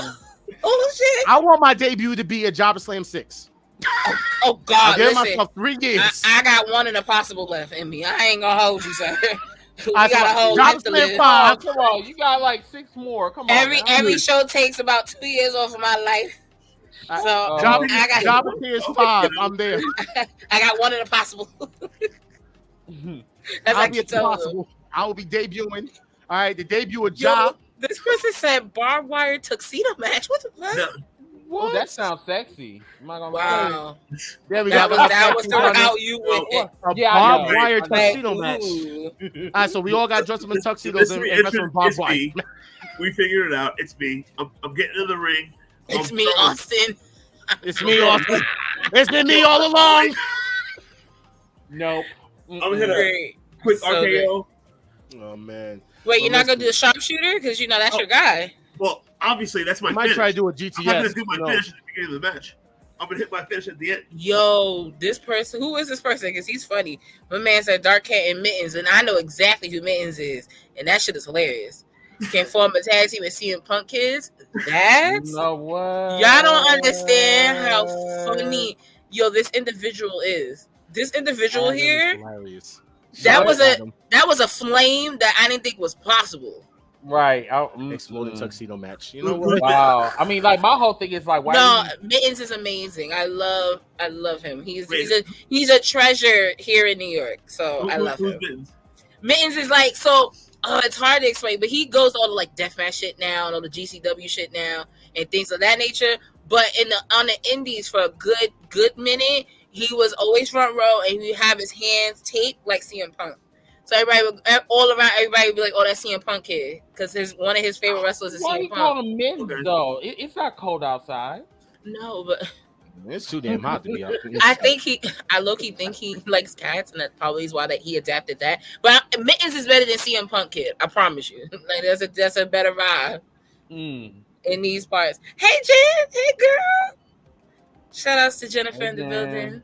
Oh my God! Now you know who gonna act right. You know. Wait a minute, is that your girl? Yeah. Girl. Oh, hey girl. Oh, Your number one fan. Yeah. How you doing? Yes, I can't wait to meet your ass on Y'all Saturday. probably the same height. You really need to set your man straight. You know what I mean? You know, we're gonna get him straight though. In 94-degree weather, for real. He's gonna be our security guard. Why you? I'll be in the hoodie. I'm gonna be wearing the hoodie. No, the fuck you won't. You do not wear no damn hoodie. Right? What the fuck is wrong with you? It's 90 degrees out, bro. You're not wearing a hoodie. Why are you wearing a hoodie? It's gonna be like 95. You love yourself. You love yourself. It's not gonna be 95. It's gonna be 70 degrees. Nigga, you a motherfucking lie. Unless your suit gonna have some like AC, vax or something, bro. That shit ain't necessary. Nah, I ain't gonna cap. The last time I was there, when did I go? Last year. That was on Wilkins and No, Wilkins is the first time. That was January, bro. That was January. It was cold. It was cold. Saturday is a high of 94. Saturday is a high of what? 90. We're gonna be inside, but it's a high of 94. It's going. Oh, we're gonna be inside, but there's gonna be a lot of heat. All right, it's gonna be a lot of niggas. So yeah, you may want a lot of niggas in there. Yeah, but air conditioner, right? Yes. Thank and you. fans as well. We go. Listen, I don't like being uncomfortable, so we already knew how that was gonna go. I mean, I think I'm coming in shirtless. Shorts and you're coming in shirtless. I don't think Jennifer would appreciate that, but by she'll all be means, fine she'll be fine as long as I'm not wearing my gray sweatpants. And by the way, apparently I'm not allowed to wear that out in public unless she's with me. Wow. Okay. On Saturday, if anyone's looking for me, I'll be wearing a CM Punk t-shirt, throwing up the Wolfpack sign the entire time. If anyone's checking for me, it's Sam Johnson. I'm fucked up for both sides of this whole conversation. I'm just saying, like, there wouldn't be no nipple playing at all while we're at a wrestling event, okay? Y'all horny motherfuckers need to calm y'all shit down, because if there's anybody that's I got a car for that. It would be me. Thank you. What? Listen, can I go to? Listen, we're just gonna go to your Airbnb. We're just going to the bathroom. We'll be out in like no, the fuck you not. No, you're not. Oh, that's nasty. Don't do that. Exactly. You are not. It's not his house. But if he ain't do it first, y'all can't do that. Because how do you? Yeah, because I got a booty call waiting. You do? Hey, bitch. I love that for you. I know. Thank you so much. That for you. How no? Did you? I got hoes. Yeah. You know what? I got hoes. Your first time in New York, and you already got area. I want me some New York dick. Like, I love that for you. Cheers to the New York City dick. Yeah. Okay. What? What? I mean, New York City dick. Right. She got all of it. I mean, the shit is sitting in the back. Shit is available. Oh, let's go into these weekly highlight shows. What the all right, first things first. What you mean you showing click? Oh, well, no, the fuck you not? Hold the fuck up. Nah, you not. Talking about if I come here with my shirt off, you gonna be shirtless, I heard you. If she gonna be shirtless, then she can have less cleavage. She's gonna be shirtless with no titties. I mean, I'm gonna take them. I mean, we do that in Zumunda. That's fine. She ain't gonna have no titties. I'm taking the titties. They're gonna be in my purse. Wow. Okay. Right in the purse. Right over there in her stuff bag. Her titties was gonna be in your purse? In her purse. I meant to say her purse. Moist. He has a giant ass fucking tail fed bag for no fucking reason. The fucking shit you can hide a body in. I'm about to catch a body. Sorry. So we do want to basically say that we were going to be giving out 2 tickets. 2. Yes. You guys are. Can't say you. 2. So, how are you going to do that? I Apparently during the show. We're gonna do it right now. Okay. Okay. So you have to be drums, please. I'm gonna randomly select. Wait, how are you doing that though? You know what? Let me not give away the secrets of kayfabe. Go for it. My bad. I'm just scrolling and scrolling up and down, up and down. Just go for broke. You have to live in New York. One. I hope they live in New York. Two. Well, why don't you ask them? And boom. What did I click? Whose name? When you pick did up I click a name? Justin. Oh shit! Justin. There we go. I don't think Justin's in New York though. Justin Fulton, are you in New York? Are you here? Yo, this elevator music. You was just here. Telling you, the music. I can't wait to put on my favorite music in a minute when I'm watching these clothes. For real. Real quick. So, when you pick up the tickets, your first name is Ticket and your last name. Hey! Now anybody, nigga. Why you gonna tell people what name to pick up if y'all even fucking what is? Oh my! You know what? They already won the tickets, right? Wow. All right. Congratulations, Justin. Congratulations, Justin. We're gonna let you know how to pick up your tickets, not on public air. You know. My man said, "Let's fucking go." No, Justin. Your name will just be at the door. It'll be under general admission. Okay, don't even worry about that. It's not that serious. But from the south side. Okay, I'll be in Brooklyn. Okay. Justin, if you can message me on Facebook, your email, and I will make sure you get all of what you need to get. All right. But congrats to Justin Fulton. Let me see real quick. Where's your name? Hold on, Janelle. If you're giving Justin tickets, then we have two. We have 2 tickets still available. Then, correct? I have 2 tickets. No, it's from the ticket that we have available. It's just she has the name that you put, and she's going to put it as his name. Do you get it now? All right. All right. So I just sent him your name to contact you on Facebook. All right. There we go. Now, I don't know if he needs both tickets. He just needs to say his name, and I would just say make sure that you and whoever else is coming with you, y'all together. Exactly. But it'll be under his name. All right. Keep things simple here in these parts because I'm the only one doing it. So.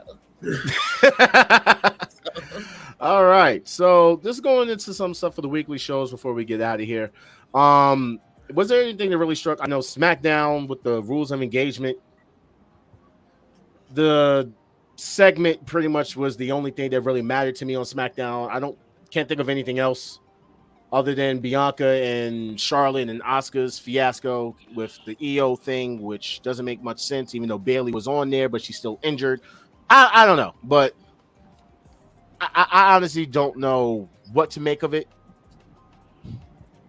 What did you guys think about SmackDown? Hopefully they're building Asuka's reign to be more than what it is. And you don't lose to like the next shit, probably at SummerSlam, honestly. And they're trying to make Roman's reign as important as it could be because the belt belongs to Cody Rhodes. So anyway, my whole thing is like when it's a tribal combat match at SummerSlam. Tribal combat. Do the elders know about this? The ideals. That man said, and you know what? And y'all know I don't suck Roman, so that ain't me.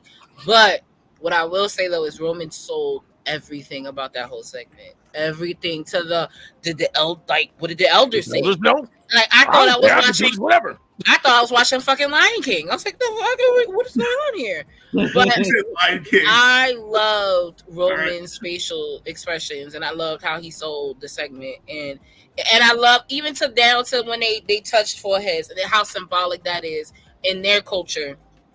It's a level of respect, and I love the little things in that segment for the most part. Other than that, I mean, Friday it's about to be another SmackDown, so at least this was not on FS, because we only got to be constantly reminded that SmackDown was on FS1. You know what I'm saying? I love that. Week, we had to be told that it was on FS1 because we didn't know that it was going to be on FS1, but they made sure that they told us it was on FS1. I love that. I like Impact. Why you got to mention Impact? Why you have to mention Impact? Because there's something that WWE does that Impact doesn't. When they're going to be on another channel, or when they're going to be, on a channel that we're not, I guess not familiar with, they promote it. But I digress. Whatever. Well, they have to. Going from network TV to cable TV is a huge difference of viewers, of audience. So they have to mention FS1 as much as humanly possible. And that's what they did. And it's a good thing they did, though, because according to the ratings, even though I really don't believe in ratings, and that's a different story for a different day, but it was their highest rated SmackDown on FS1. Exactly. It was a extremely high rated show for cable TV. So they did extremely well by over promoting. What do you guys think about Death Before Dishonor? Or did anybody watch it? I unfortunately did not. But I boycotted it. I don't care about Pac. I don't know who Daniel Garcia faced. So he fought Shibata. That was a good match. Okay, Athena and Willow Nightingale basically stole the show from what I heard. Pretty much. Yeah. Samoa Joe and Dalton was trash. The biggest shock to me was that Aussie Open won the tag team titles. Daniel Garcia is a great dancer. Yeah, I'm telling you. My man had to make sure that he said that. Daniel Garcia is Alex Wright, but better. No, I like his intro. I love Alex Wright when he dances. Shout out Alex Wright. Shout out Disco Inferno. Oh God, I didn't watch WCW. Oh, is that Leon Ruff? Oh shit, Leon Ruff. Yeah. Looking for a check. Of course, they got fucked up. They got fucked up by. They gotta figure out this Moga Embassy shit, especially if AR's gonna be rocking with it. Some light skinned joints is gonna have to fall off for me to subscribe because it's not gonna. Brian Cage. Starting with Brian Cage, and then ending with. I guess Cass can stay because everybody gotta have a big white security guard. So I guess you know what, he can stay. I didn't even know Cass was technically part of them. I thought he just like he was in that. They was doing the They did a whole promo with Nana, but they was all in it together. Oh God, why is give that man by himself? Yeah, Aussie Open winning the fucking tag team titles probably was the biggest steal away from me. I didn't care much about Dark Order and the Righteous with Stu Grayson. Commander and Gravity put on a good match, but that's a given at this fucking point. I can't think of one lucha match they've had in AEW or Ring of Honor that's been trash. I really can't. All the fucking luchadors basically show up. You know what I'm saying? They may way more than their talent does, but I digress. Yes, digress. Yes. Collision, which had everybody make a promo against being in Jersey for some strange reason. CM Punk and Ricky Starks ended up basically colliding, and the one thing that I took away was this weird ass motherfucker coming out saying, what kind of man carries around a championship he didn't win while holding the TNT fucking title? Oh, the hypocrisy at his finest. I'm like, I have no I'm just saying. Just checked out. You sit here and you're carrying around a empty bag and shit, talking about I'm the AEW champion and whatever, and then you got these moist bats sitting up there talking, yeah, see it, but yeah, Phil, you're the real champ. They don't believe that shit. Whoa. Oh God, here we go. You can come back on the camera whenever you're ready. Hold on 1 second. You can get to Can we not disrespect Punk the way you guys are disrespecting Punk? So what? He said Christian is a bad guy for not another team. Hold on. You are like the ultimate CM Punk fan. You like Philip that bad? He is. He's moist. I'm trying to tell you. No, it's nothing wrong with it. I just needed to know. I need to know. He has on CM Punk boxers right now. No. CM Punk never lost a match for the AEW title. So until that happens, he is the champ. Wait, hold on. Now we got to get into this real quick though. So what? So question to you, CM Punk guy. I love you though, but CM Punk man. So what was your actual thoughts when he put his dick on the table in front of Tony Khan and embarrassed the whole company? Ooh. I don't think he embarrassed the entire company. What? You don't think he embarrassed that whole company? You know what? You need to be censored for the rest of the evening, boy. You. Ooh. So is speaking your mind and speaking your truth embarrassing the entire company? If that's what it is, then that's what it is. Bro, you just in front of the owner. The owner. Your truth. Bro, you just won Who's the truth? AEW championship. You're telling me how you speaking your bro? You just want. Are you hearing the words that is coming out of your mouth? Are you hearing it, bro? Like you just won the AEW championship, and then what do you do? You don't talk about the championship. You don't talk about your opponent. You're sitting there and you stuffing muffins down your fucking throats. And then disrespecting your boss. I got this from certain places. It's very good. The man was speaking his truth. He was you saying, don't do that on. Okay. So listen. So I'm with you on speaking the truth because it's the same thing that probably Sasha and Naomi did when they walked out. I get on that end. And they were unprofessional. In the same breath, though, in front of media, was it the right thing? Maybe, but was it the right place? Absolutely not. And as the owner of that company, to sit there and be mute, that's just a problem. I'm sorry, he didn't get muted. At the same he time, did. At the same time, in Punk's defense, because I always come to Punk's defense, we know that. We know. Why? Yeah, we know. That's your man. You're gonna stick beside him. The best time to speak your truth is from the biggest audience that you ever could have. So he's going to speak his truth in front of a huge audience. He just won the world title. Everyone's looking at him. That is the dumbest explanation I've ever heard. That media scrum was about 10 people. Yeah, and guess what? It wasn't a lot of people. And the fucked up thing you're about going to say what you have to say in front of the most people that are watching. Bro, you don't. Okay, so the only thing that I took from that pay-per-view was the media scrum. That's bad, bro. Like, I don't remember anything else about that pay-per-view other than CM Punk going off and shoving donuts down his fucking throat. So what I'm saying is correct. You watch that entire pay-per-view. No. But that doesn't make it. That doesn't make it okay. Listen, at the end of the day, know what? But if that's your man's, I respect that. That's you standing on them 10 toes for Phil. I respect that though. What I'm saying is, everyone who watched that pay-per-view only takes one thing from that Punk said what he said, and then there was a fight after the fact. No one remembers anything else from that entire thing other than that. So Punk said what he had to say and did his thing, and it still doesn't make it right. I'm not Thank saying you. Thank you for the woman in the back. Thank you, sis in the back. Game changer. Thank you. Game changer. Game changer. Our mystery fifth host. I get you standing for Punk on them 10 toes, and I respect the fuck out of that. Because listen, if that's your man, you're gonna ride out to the wheels fall off. However, in a professional setting, Philip was wrong. And there's nothing that no one's gonna say that's gonna change my mind about Philip being wrong. And that I'm cool when you saying what you said. And there's a time and a place for that.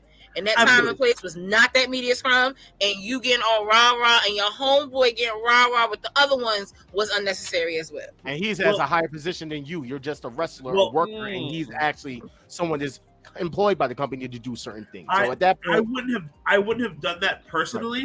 Because wrap it up.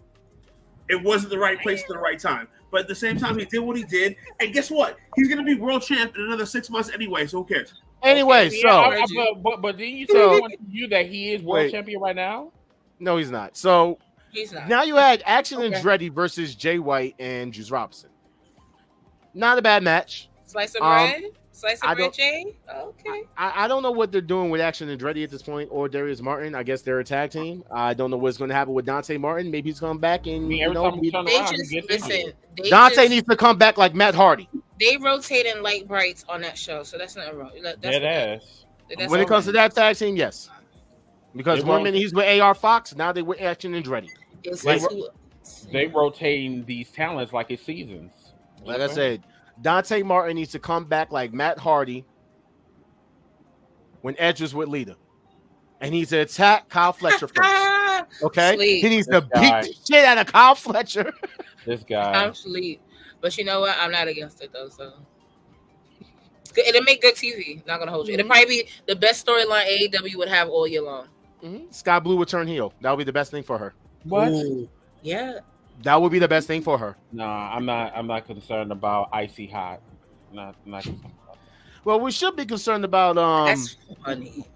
this happening. So House of Black beat the Acclaimed and Daddy Ass. I'm an ass man. Daddy Ass ass, come back.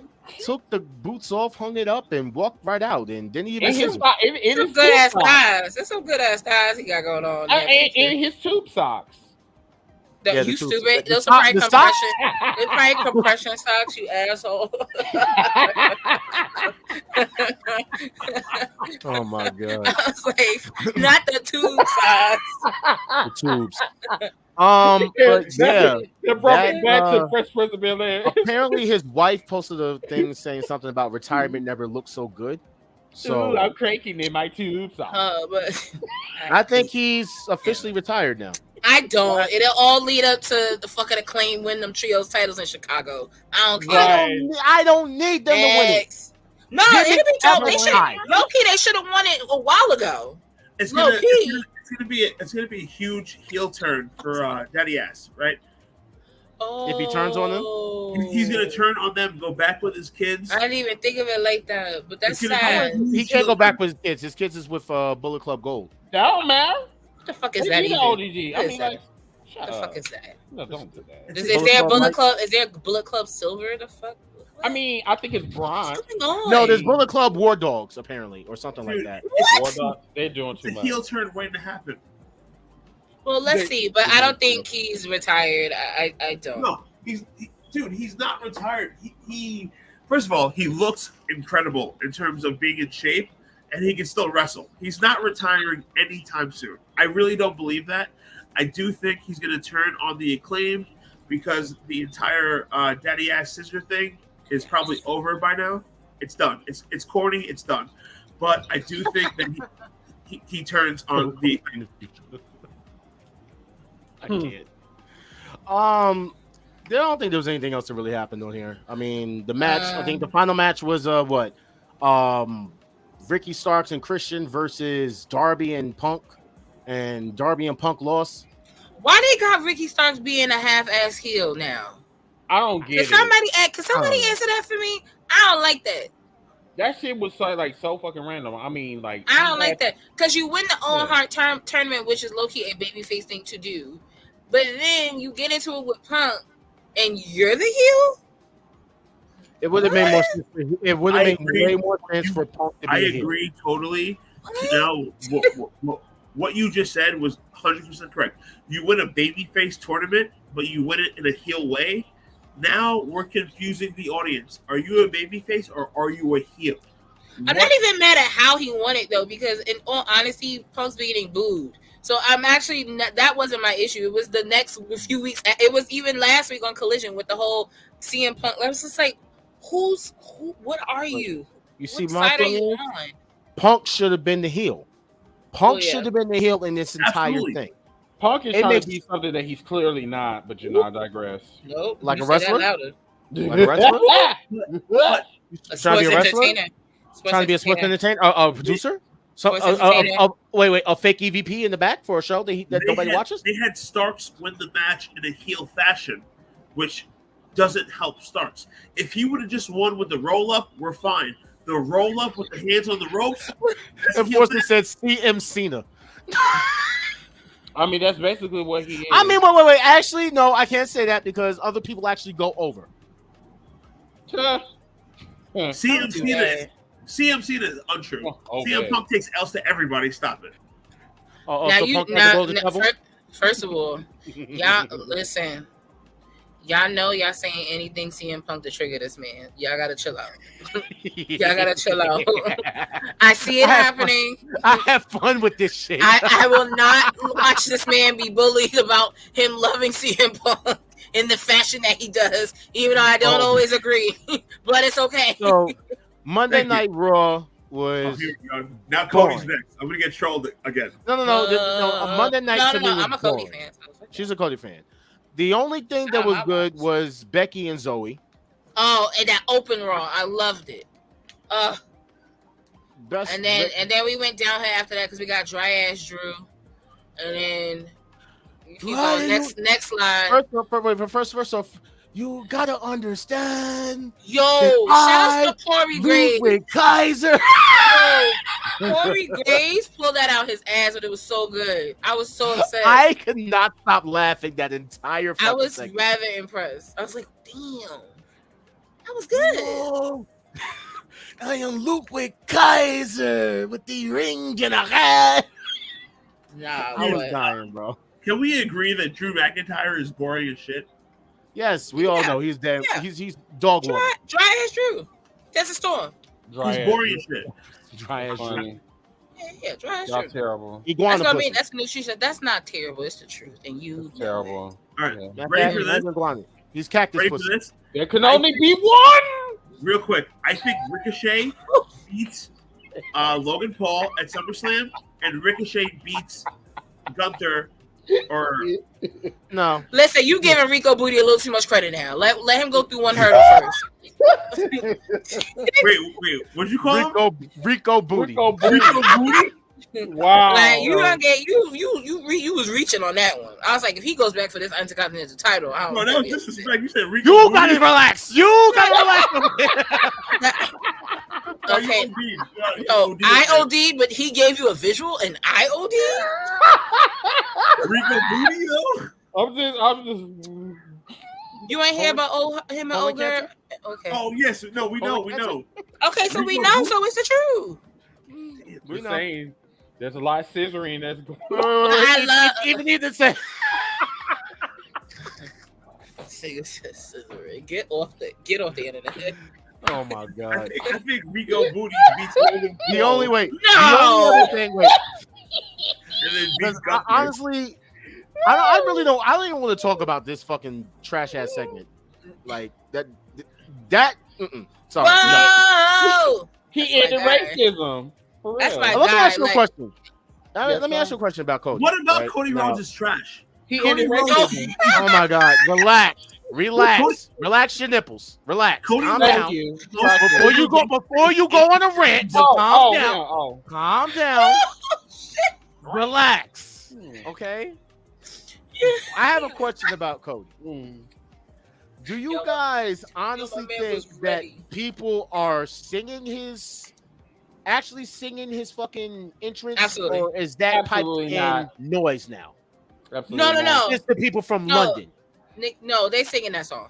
No, they don't even know the fucking words. And they don't know the fucking words. But listen, public service announcement. Y'all got into WrestleMania 40 to learn them fucking words. Like, we will not go into Lincoln Memorial Financial, wherever the fuck the Phillies, Eagles play at. Not to cut you away. The fact that the London crowd sang every single fucking word. Yes, they did. That's because they won. When you have a Puerto Rican crowd that you sing every single fucking word, America, get it together. 40, step it the fuck up, please. We know the words to Cody's song. Yes, but they if y'all can memorize Judas, you can memorize Cody's song every week. To be fair, though, Judas was an old song before Jericho remade it pop it again. But that's I digress. Yeah, no, that song was on an album of Fozzy years ago before he started using it as his theme song at AEW, because they had once used it for NXT pay-per-view. Oh, wow. For a takeover. They had used Judas for a takeover as a theme song, and then by then he went to AEW, and then that's when they piped up the song, but the song old as hell. And as Janelle says, Judas is an old ass song. Like, if you've heard any of Jericho's records, which are not good, but if you've heard them, you know Judas. Wow. It actually is the truth. That's the only song I know of Fozzy. Even before he went to AEW. I don't know any song. No, I've listened to two Jericho albums. They all suck. But God bless your heart for even trying to listen to a Jericho album. Like, he can't sing. I'm not surprised you listen to a Jericho album. I mean, I listen to your album. Oh. You what? What you say? I'm kidding. Your music's good. I'm joking. What you say? Ooh. I said I listen to your albums too. First of all, you know what? I apologize for me and Chris for instigating on that. I apologize. Talk about my music. Because that was not right now. Because that was not the energy he was giving, but we piped it up. It's totally fine. My music is more over. Wait, my music is more over than CM Punk could ever be. So how about that? Right. Excuse me? My music is more over than CM Punk could ever be. As a matter of fact, my album will drop before Cody Rhodes wins the championship. Well, that's you want to go not there okay. with me? No, I mean that's okay if your album Wait, comes out before Cody wins. wait. I'm not mad about that. That's okay. Because we It's not made a a bet, shot. and I've shaved my head. I'll on the finish my story before Cody does. So, Job, you're saying your album drops before Cody wins the championship. My album drops before gotta Cody go. finishes his story. I'll make How that about bet right now. Oh, I'll yeah, make that I'll bet just- right now. You I'll gotta make that go. bet right now. We fucking pipe. Look at them. Now they arguing because of us. I'll make No, that bet I'm- right this second. Did my You job. want to make a bet Cody again? wins the Didn't championship I make you? before your Didn't album I make you shave your head the last time you bet against me? You shaved your head? What Wow. happened? I made him shave his head. Did you really? No, do What that? happened? I made I him shaved shave his his head head on the live show. on the show. Wait, but No. why? Not live. Because he swore up and down that a certain somebody was going to win a certain match that never Oh, happened. that part. Oh, I told you. Like, he Wait, didn't what learn- party? Wait, what? He didn't Was learn that his CM Punk? lesson. Was that CM Punk? CM Punk and who? Which match was it that CM Punk? Oh, him versus Moxley. Yes. And Moxley won.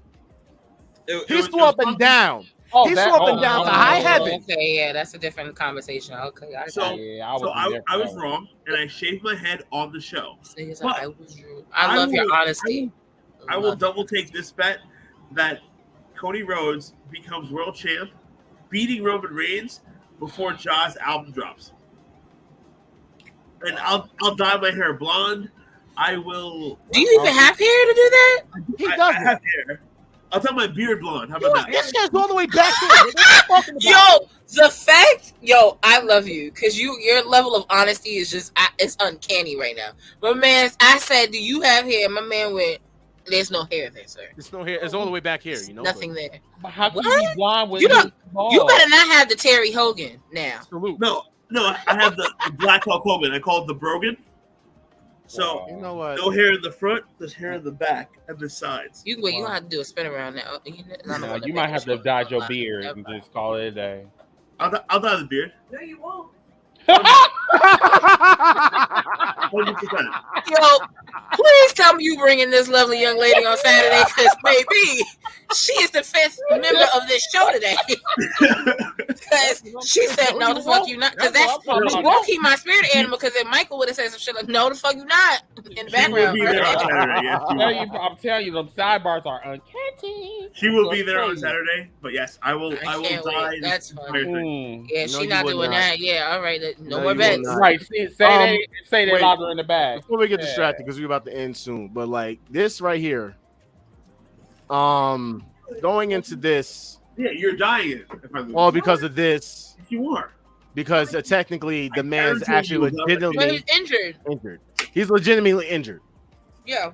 So that's 3 people down, if I'm not mistaken. That's that's Bailey, not good. Wait, what? Liv. Yeah, Liv got written off on Monday I'm glad because she got apparently. No, But that's I the started thing. like Liv Morgan. Don't do that. Here's the thing about Liv. I don't know if she's legitimately injured because apparently they rid her off the show for her to go do that movie. Thank God. Don't do that. I like Liv. Now, I started to like her. honestly, I don't know if the same is about to be said about Charlotte because Charlotte's in that same movie. But Liv is out story-wise because of an injury. So that's that. Now you have Kevin Owens. You still don't know what's going on with Bailey, but now Kevin Owens is apparently injured as well.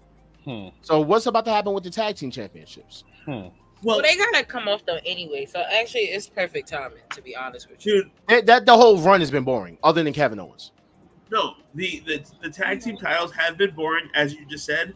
They probably will put them on ice until Kevin Owens comes back because there's no other tag team to take the belts from Kevin and Sammy. So they'll put them on ice. There's a few. No, there's Like, plenty of people. To be honest, though, they gotta split the titles, and it has to be a one for Raw and one for SmackDown. They gotta resplit that because you got some really decent tag teams on SmackDown. You got Pretty Deadly, and then you got to think about the soon call ups for NXT. Creed Brothers, somewhere somehow going to pop up soon. You got Chad Gable and Otis on Raw. You got tag teams. I need Chad to get a single. I need Chad I to be know, single. me too. I need Chad to be I'm single, just though. saying. Yo, Kurt Angle's real son needs to be by himself. Chad Gable is the real deal. Chad Gable's that dude. Let's not front on Chad Gable. But at the same time, the tag team division is not good enough to have two separate divisions. There has to be one tag team division. You know what I'm saying? Like, I get what you're saying, but at the same time, it's like, all right, how many tag teams do they really have? 5 total. Not both including NXT. brands. But that's not including from NXT. Pretty Deadly. Well, SmackDown, where you got Street Profits, you got Pretty Deadly. You have LWO. You have no, Sheamus and them is on Raw.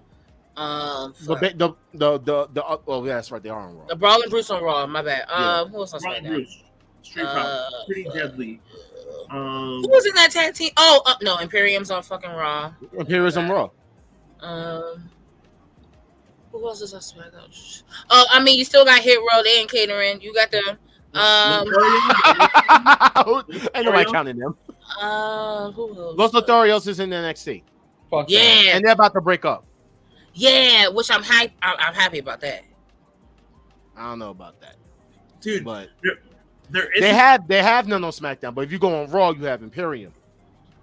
You have you got Viking Raiders. You got Chad Gable Alpha Academy. You have.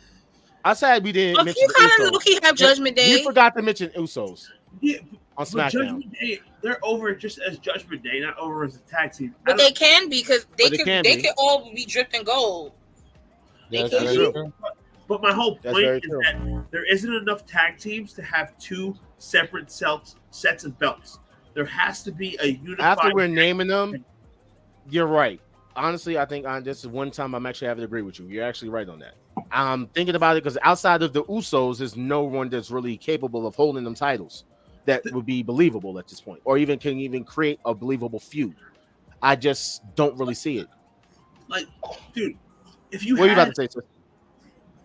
If tag team wrestling was at a height, you can have two sets of belts. You can't have it with the weak tag team division they have now. Well, we'll see what's going to happen. But yeah, he's out. And said Liv got taken out, and that's it. That's what I said. Like, apparently they don't know how long he's going to be sidelined, but he's definitely out. And last but not least, can I just admit that this was a horrible last fucking Dynamite? I really I literally almost fell asleep watching the shit. Like, this was. I don't know what Neville's doing. I never was a fan, and Gravity is Bandito's brother. It's always somebody's brother. Yeah.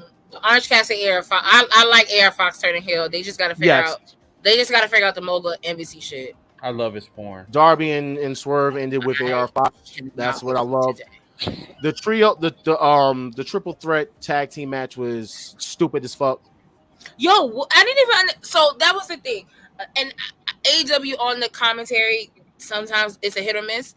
But I luckily had caught when Excalibur said the reason why I almost called him Dean Ambrose. Why Moxley had hit Orange Cassidy was from last week on Rampage. Had I did not catch that, I would have been lost. I'd have been like, why the fuck he hit Orange Cassidy like that?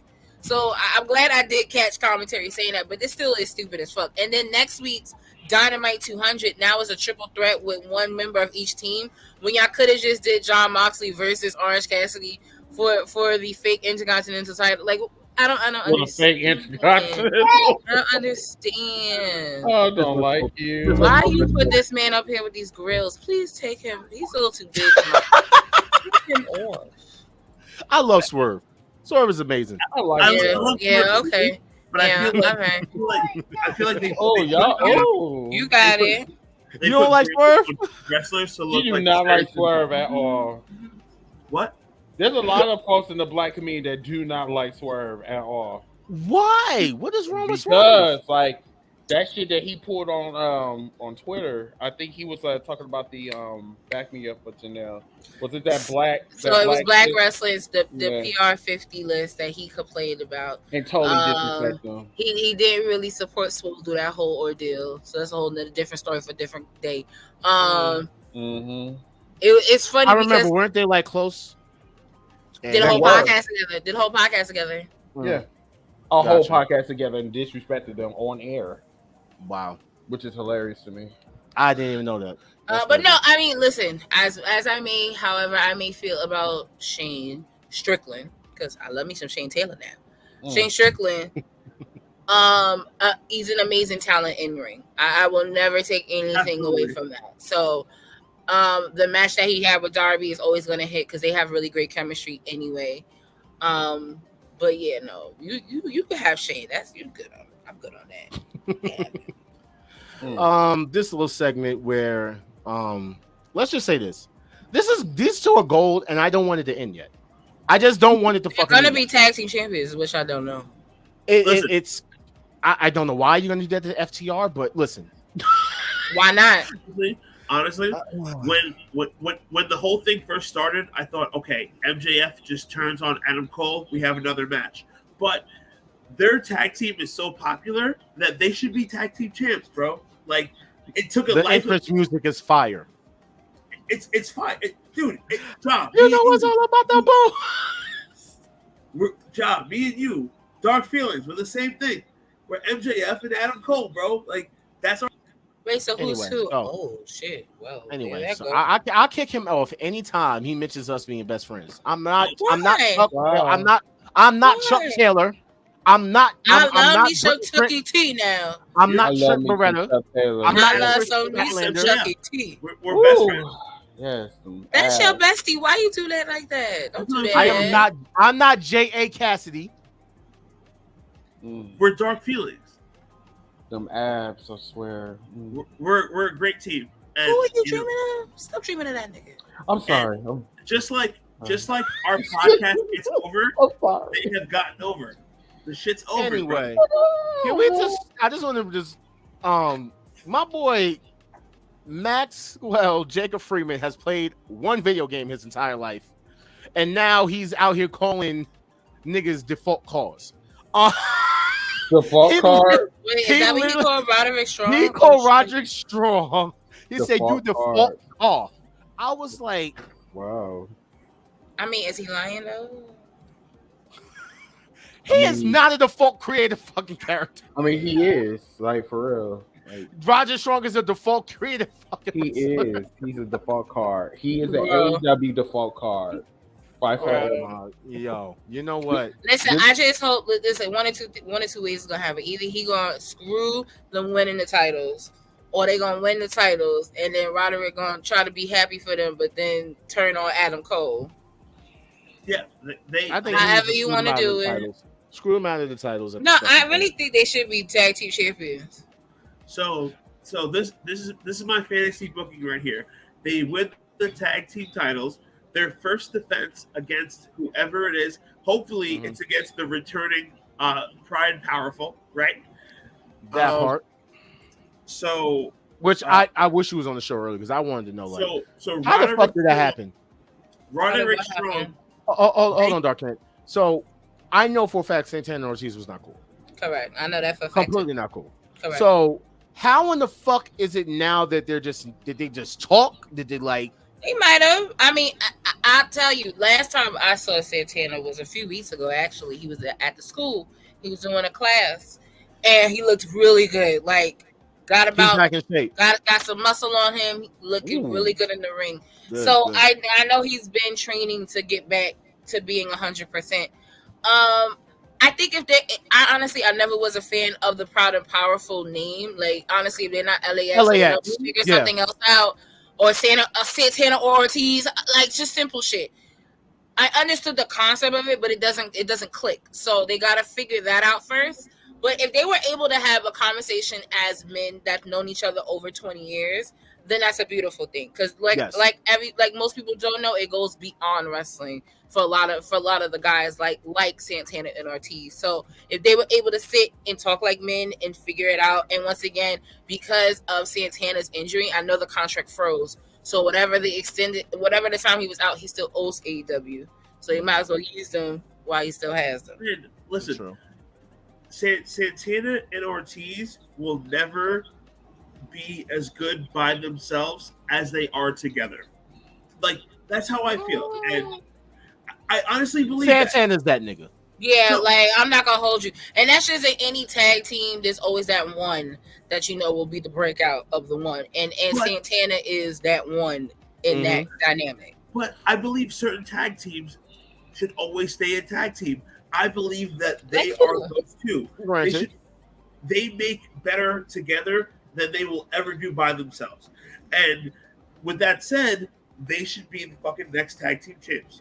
Like, as long as they deserve it because they have never had it. What? That I can say that. They've never had the chance. They never had the titles. Never. Well, they should have. And they should have. There's been mad times that they should have had it. I can actually agree with that. I will actually agree with that. They should have. It was weird because y'all was all in a circle and they never touched gold. That will never make sense to me. The only ones. But the only ones. If you look at it. They have everyone else touched gold. Yes. Like they have to touch gold. They have to be the AEW tag team champs. And I am so glad that they're going to be back as a team because they make each other better. They feed off each other. They're a solid unit. They're a great team. You know what I'm saying? I don't think them apart does them justice. All right. So before we go, just want to basically say this could be a spoiler alert, but technically I don't care because it's not really a spoiler alert because who the fuck watches Rampage?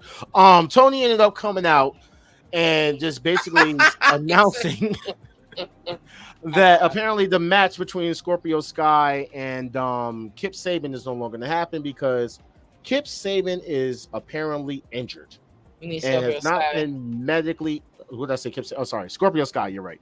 Scorpio Sky is technically injured. I don't know what he's injured from. Again, but he's not clear to wrestle. Or Scorpio Sky? Scorpio Sky, the man that they've been showing and who just had him, he's not cleared to wrestle. Dude, on the top 10 list of wrestlers that we can't care about, Scorpio Sky has to be at least number 3. CM Punk is number 1 and Cody Rhodes is number 2 for me. Now don't disrespect Scorpio. Do not disrespect Scorpio. We can fight right now. We're talking about main eventers. CM Punk is a main eventer. Cody Rhodes is a main eventer. Scorpio Sky. Say something about Scorpio Sky. I'm leaving the show, coming to your house, and punch you in your face. I live in Limbo. Wait, you know where I live. You really riding out for Scorpio Sky? Wait, come back. I have a question. Thank you. You really riding with Scorpio Sky like that? I've been a Scorpio guy since he was in Impact. Exactly. He was in Impact. Impact Scorpio and AEW Scorpio are very two different Scorpios. I know. But I'm still a fan. WWF Scorpio. Anyone in Impact history, Ja rides out with. Scorpio Sky is the definition of pretty much relevant. Am I not lying? Am I telling the truth? The first. Okay, you know what? I'll let you rock. I'll let you rock. Go ahead, Sophie. I love how y'all love the most random individuals. We all do. That's the beauty about wrestling. Like the fact that my man over here is hardcore CM Punk. I ain't never outside of Mittens. So whoever said that comment must have known who you were, because that fact that he said you and Mittens, I was like, baby, yeah. And then you, Scorpio Sky, I didn't know y'all was so close. I like Scorpio Sky. I think he can actually go. I like Scorpio Sky. I would want Scorpio Sky to like us. Okay, I like vanilla ice cream. It doesn't mean I'm going to reach out. I get what you're saying. I get what you're you don't like his own kind? What? Never mind. Okay, that's what we're gonna say. Just like Shane Strickland, I want him to like us. Oh, so he one of those. Okay. So, it'd be your favorite rappers. I just want to say first, thank you, Janelle. Oh, thank you guys. Thank you so much. Listen, I can't, like I tell everybody, I would not know where JOBBERSLAM would be without the people in our support system. So shout out to you guys for sponsoring in your own ways. And how you've been supporting the JOBBERTEARS podcast in your own ways. It is always appreciated. As Chris gave such a beautiful message to me earlier, he already knows he has a piece of my heart in this game. And there's no right or wrong, but there's always love on this side. So it's going to be super dope to have him here with us on our side. I that's my highlight. That and listen, if it does change, then oh well. But my mom is supposed to come too, so y'all be able to meet my mom. Hey. Like actually, all of like, and then the boys' mom is coming too. So it's like what I mean with Battle Club, it is a family vibe. It is gonna be that on Saturday. So I just want y'all to make sure to have fun, get all the content that you want, make all the connects that you want, because it'll definitely help your brand at the end of the day. So, but I thank you guys for having me on. I saved the best for last, and I didn't even know it was going to go down that way. But I'm glad I was able to end my media tour with my brothers in wrestling, and I appreciate y'all for always just coming through and showing love. So thank you. You know we got you, sis. Mr. Wildcard himself, what's your final thoughts? I'll be touching down at 2:00 tomorrow. I cannot wait. Yeah, I can't wait. He needs some plans. You gotta get some pizza. You gotta get some Chinese food. I'm not no Chinese food. Could have bought her a pizza. Nope. Chris, are you staying in the city or are you gonna be on Long Island? He's staying in Brooklyn. I'm staying in Brooklyn. You staying in Brooklyn? Yeah. Do you want to grab some dinner or like? Sure. Oh. You can do that. There you go. Yeah. We're family, bro. Come on. Just to say, y'all link up and then y'all come to my job. I don't mind. I mean, we'll grab a steak and then we can go to. Listen, steak. Steak. Where you gotta go? What am I invite? You said hold on, let me check. My oh, wait. Your treat? Hold up. Let me make sure I call out. What time is this date? I mean, I just want to know. Like, do I need to just look good? You know what I'm saying? Pants. Annoying. Bro, you don't even need all that here. Your family. Hit me when you touch down. Hit me when you touch down in New York, bro. Ooh. All right. Well, first of all, I have to take a nap because you know what I'm saying. Like, listen, I have been. You said you can come over and take a nap. No. That's not what he said. That's not what he said. He's trying to get this out. Like he's trying to get y'all out of the house. I've been wired for like since 6:00 this morning. I'm really tired, and then I have to wash my clothes, pack. I got a lot of shit to do tonight. But no, I cannot wait. This is going to be. I believe this is going to be probably one of the most. It's gonna be a good weekend I've ever done in my life, whatever. Like, this is something that I've always wanted to do. Janelle already know I support her 100%. I just wanted to come there, support her, JOBBERTEARS, and everybody else that I'm going to be looking forward to. Oh, shout out to the Enforcer, part of #KillsForLife. He's also one of the sponsors. We're going to be part of the meet. We got to decide on like where we're going to sit because like I said, like when I'm in the indie show, I'm mad niggerish. So well, that's okay because everybody else is too. Yeah, very much so. Like when you see the Henny bottles flowing and the drink, we're gonna have we got a vendor that's selling drinks. We got a vendor that's selling bud and a whole bunch of THC stuff. Like it's gonna be a lounge. Okay, that's how we give it up. We're turning outside. Okay. At JOBBERSLAM. But no, other than that, yeah, I just can't wait. I can't wait tomorrow. I will let you guys know when I land tomorrow. Amazing. Okay, good. Oh, super side note, Chris. I don't know if you plan on it, but I am going to be in Chicago for Survivor Series. We'll link up. Okay. Mm-hmm. I did. I think about it. I said, "Oh wait, I did," because this will be the first year I'm doing all 4 in 1 year. So that's how I was like, and I was waiting for. I wish stuff. Girl, you got money. Yo, Detroit came like a skim of. Actually, I lied. LA came at a skim of a teeth. What about Detroit? I had Detroit. Detroit was planned because I wanted to go back to Detroit and I wanted to go to SummerSlam because I hadn't done a SummerSlam in a long time. Mm-hmm. So that was already in the books, but literally LA, like 8-9 months, I was like, nah, I ain't going. And then the second week of March, mm-hmm. FOMO kicked in. I found a flight for $278. I already had a hotel.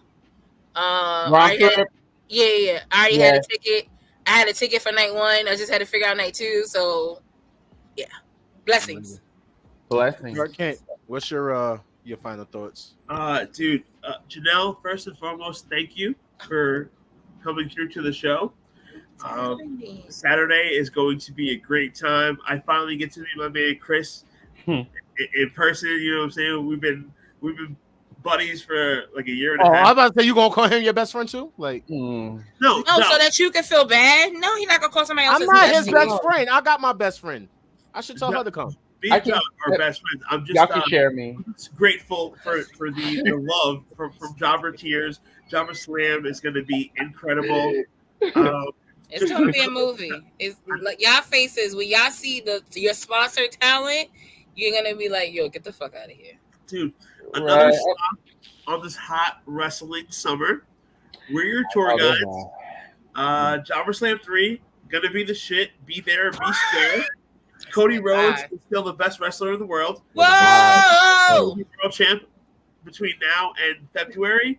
And dude, we'll see you on Saturday night. We'll see you next Thursday. Same time, same channel. My name is Dark Kent. Me and Jaquez, we make the team called Dark Feelings. # Dark Feelings. We're best friends. Yes, he loves me. I love him too. Had I known, I'd have got y'all t-shirts. Chris, I'll see you mañana. Janelle from HR, I'll see you on Saturday. All right, my final thoughts is I hate Dark Kent. I hate Dark Kent. I hate Dark Kent. I hate Dark Kent. I hate Dark Kent. I hate Kent Dark. I hate Dark Kent. Like, how many times I gotta say that I hate your ass? I can't stand your ass. I can't stand your hat. I can't stand your fake ass Game Boy shirt that you got from fucking Target or whatever the case should be. I did get from Target, actually. Oh shit! Wait, let me does that shit move? Does that shit move? Oh, no, it's the background. It's the Okay. All right. Yo, I popped. All right, you know what? Fuck your background for fucking giving me false hope. It is from Target. Somebody say you need to iron that shit.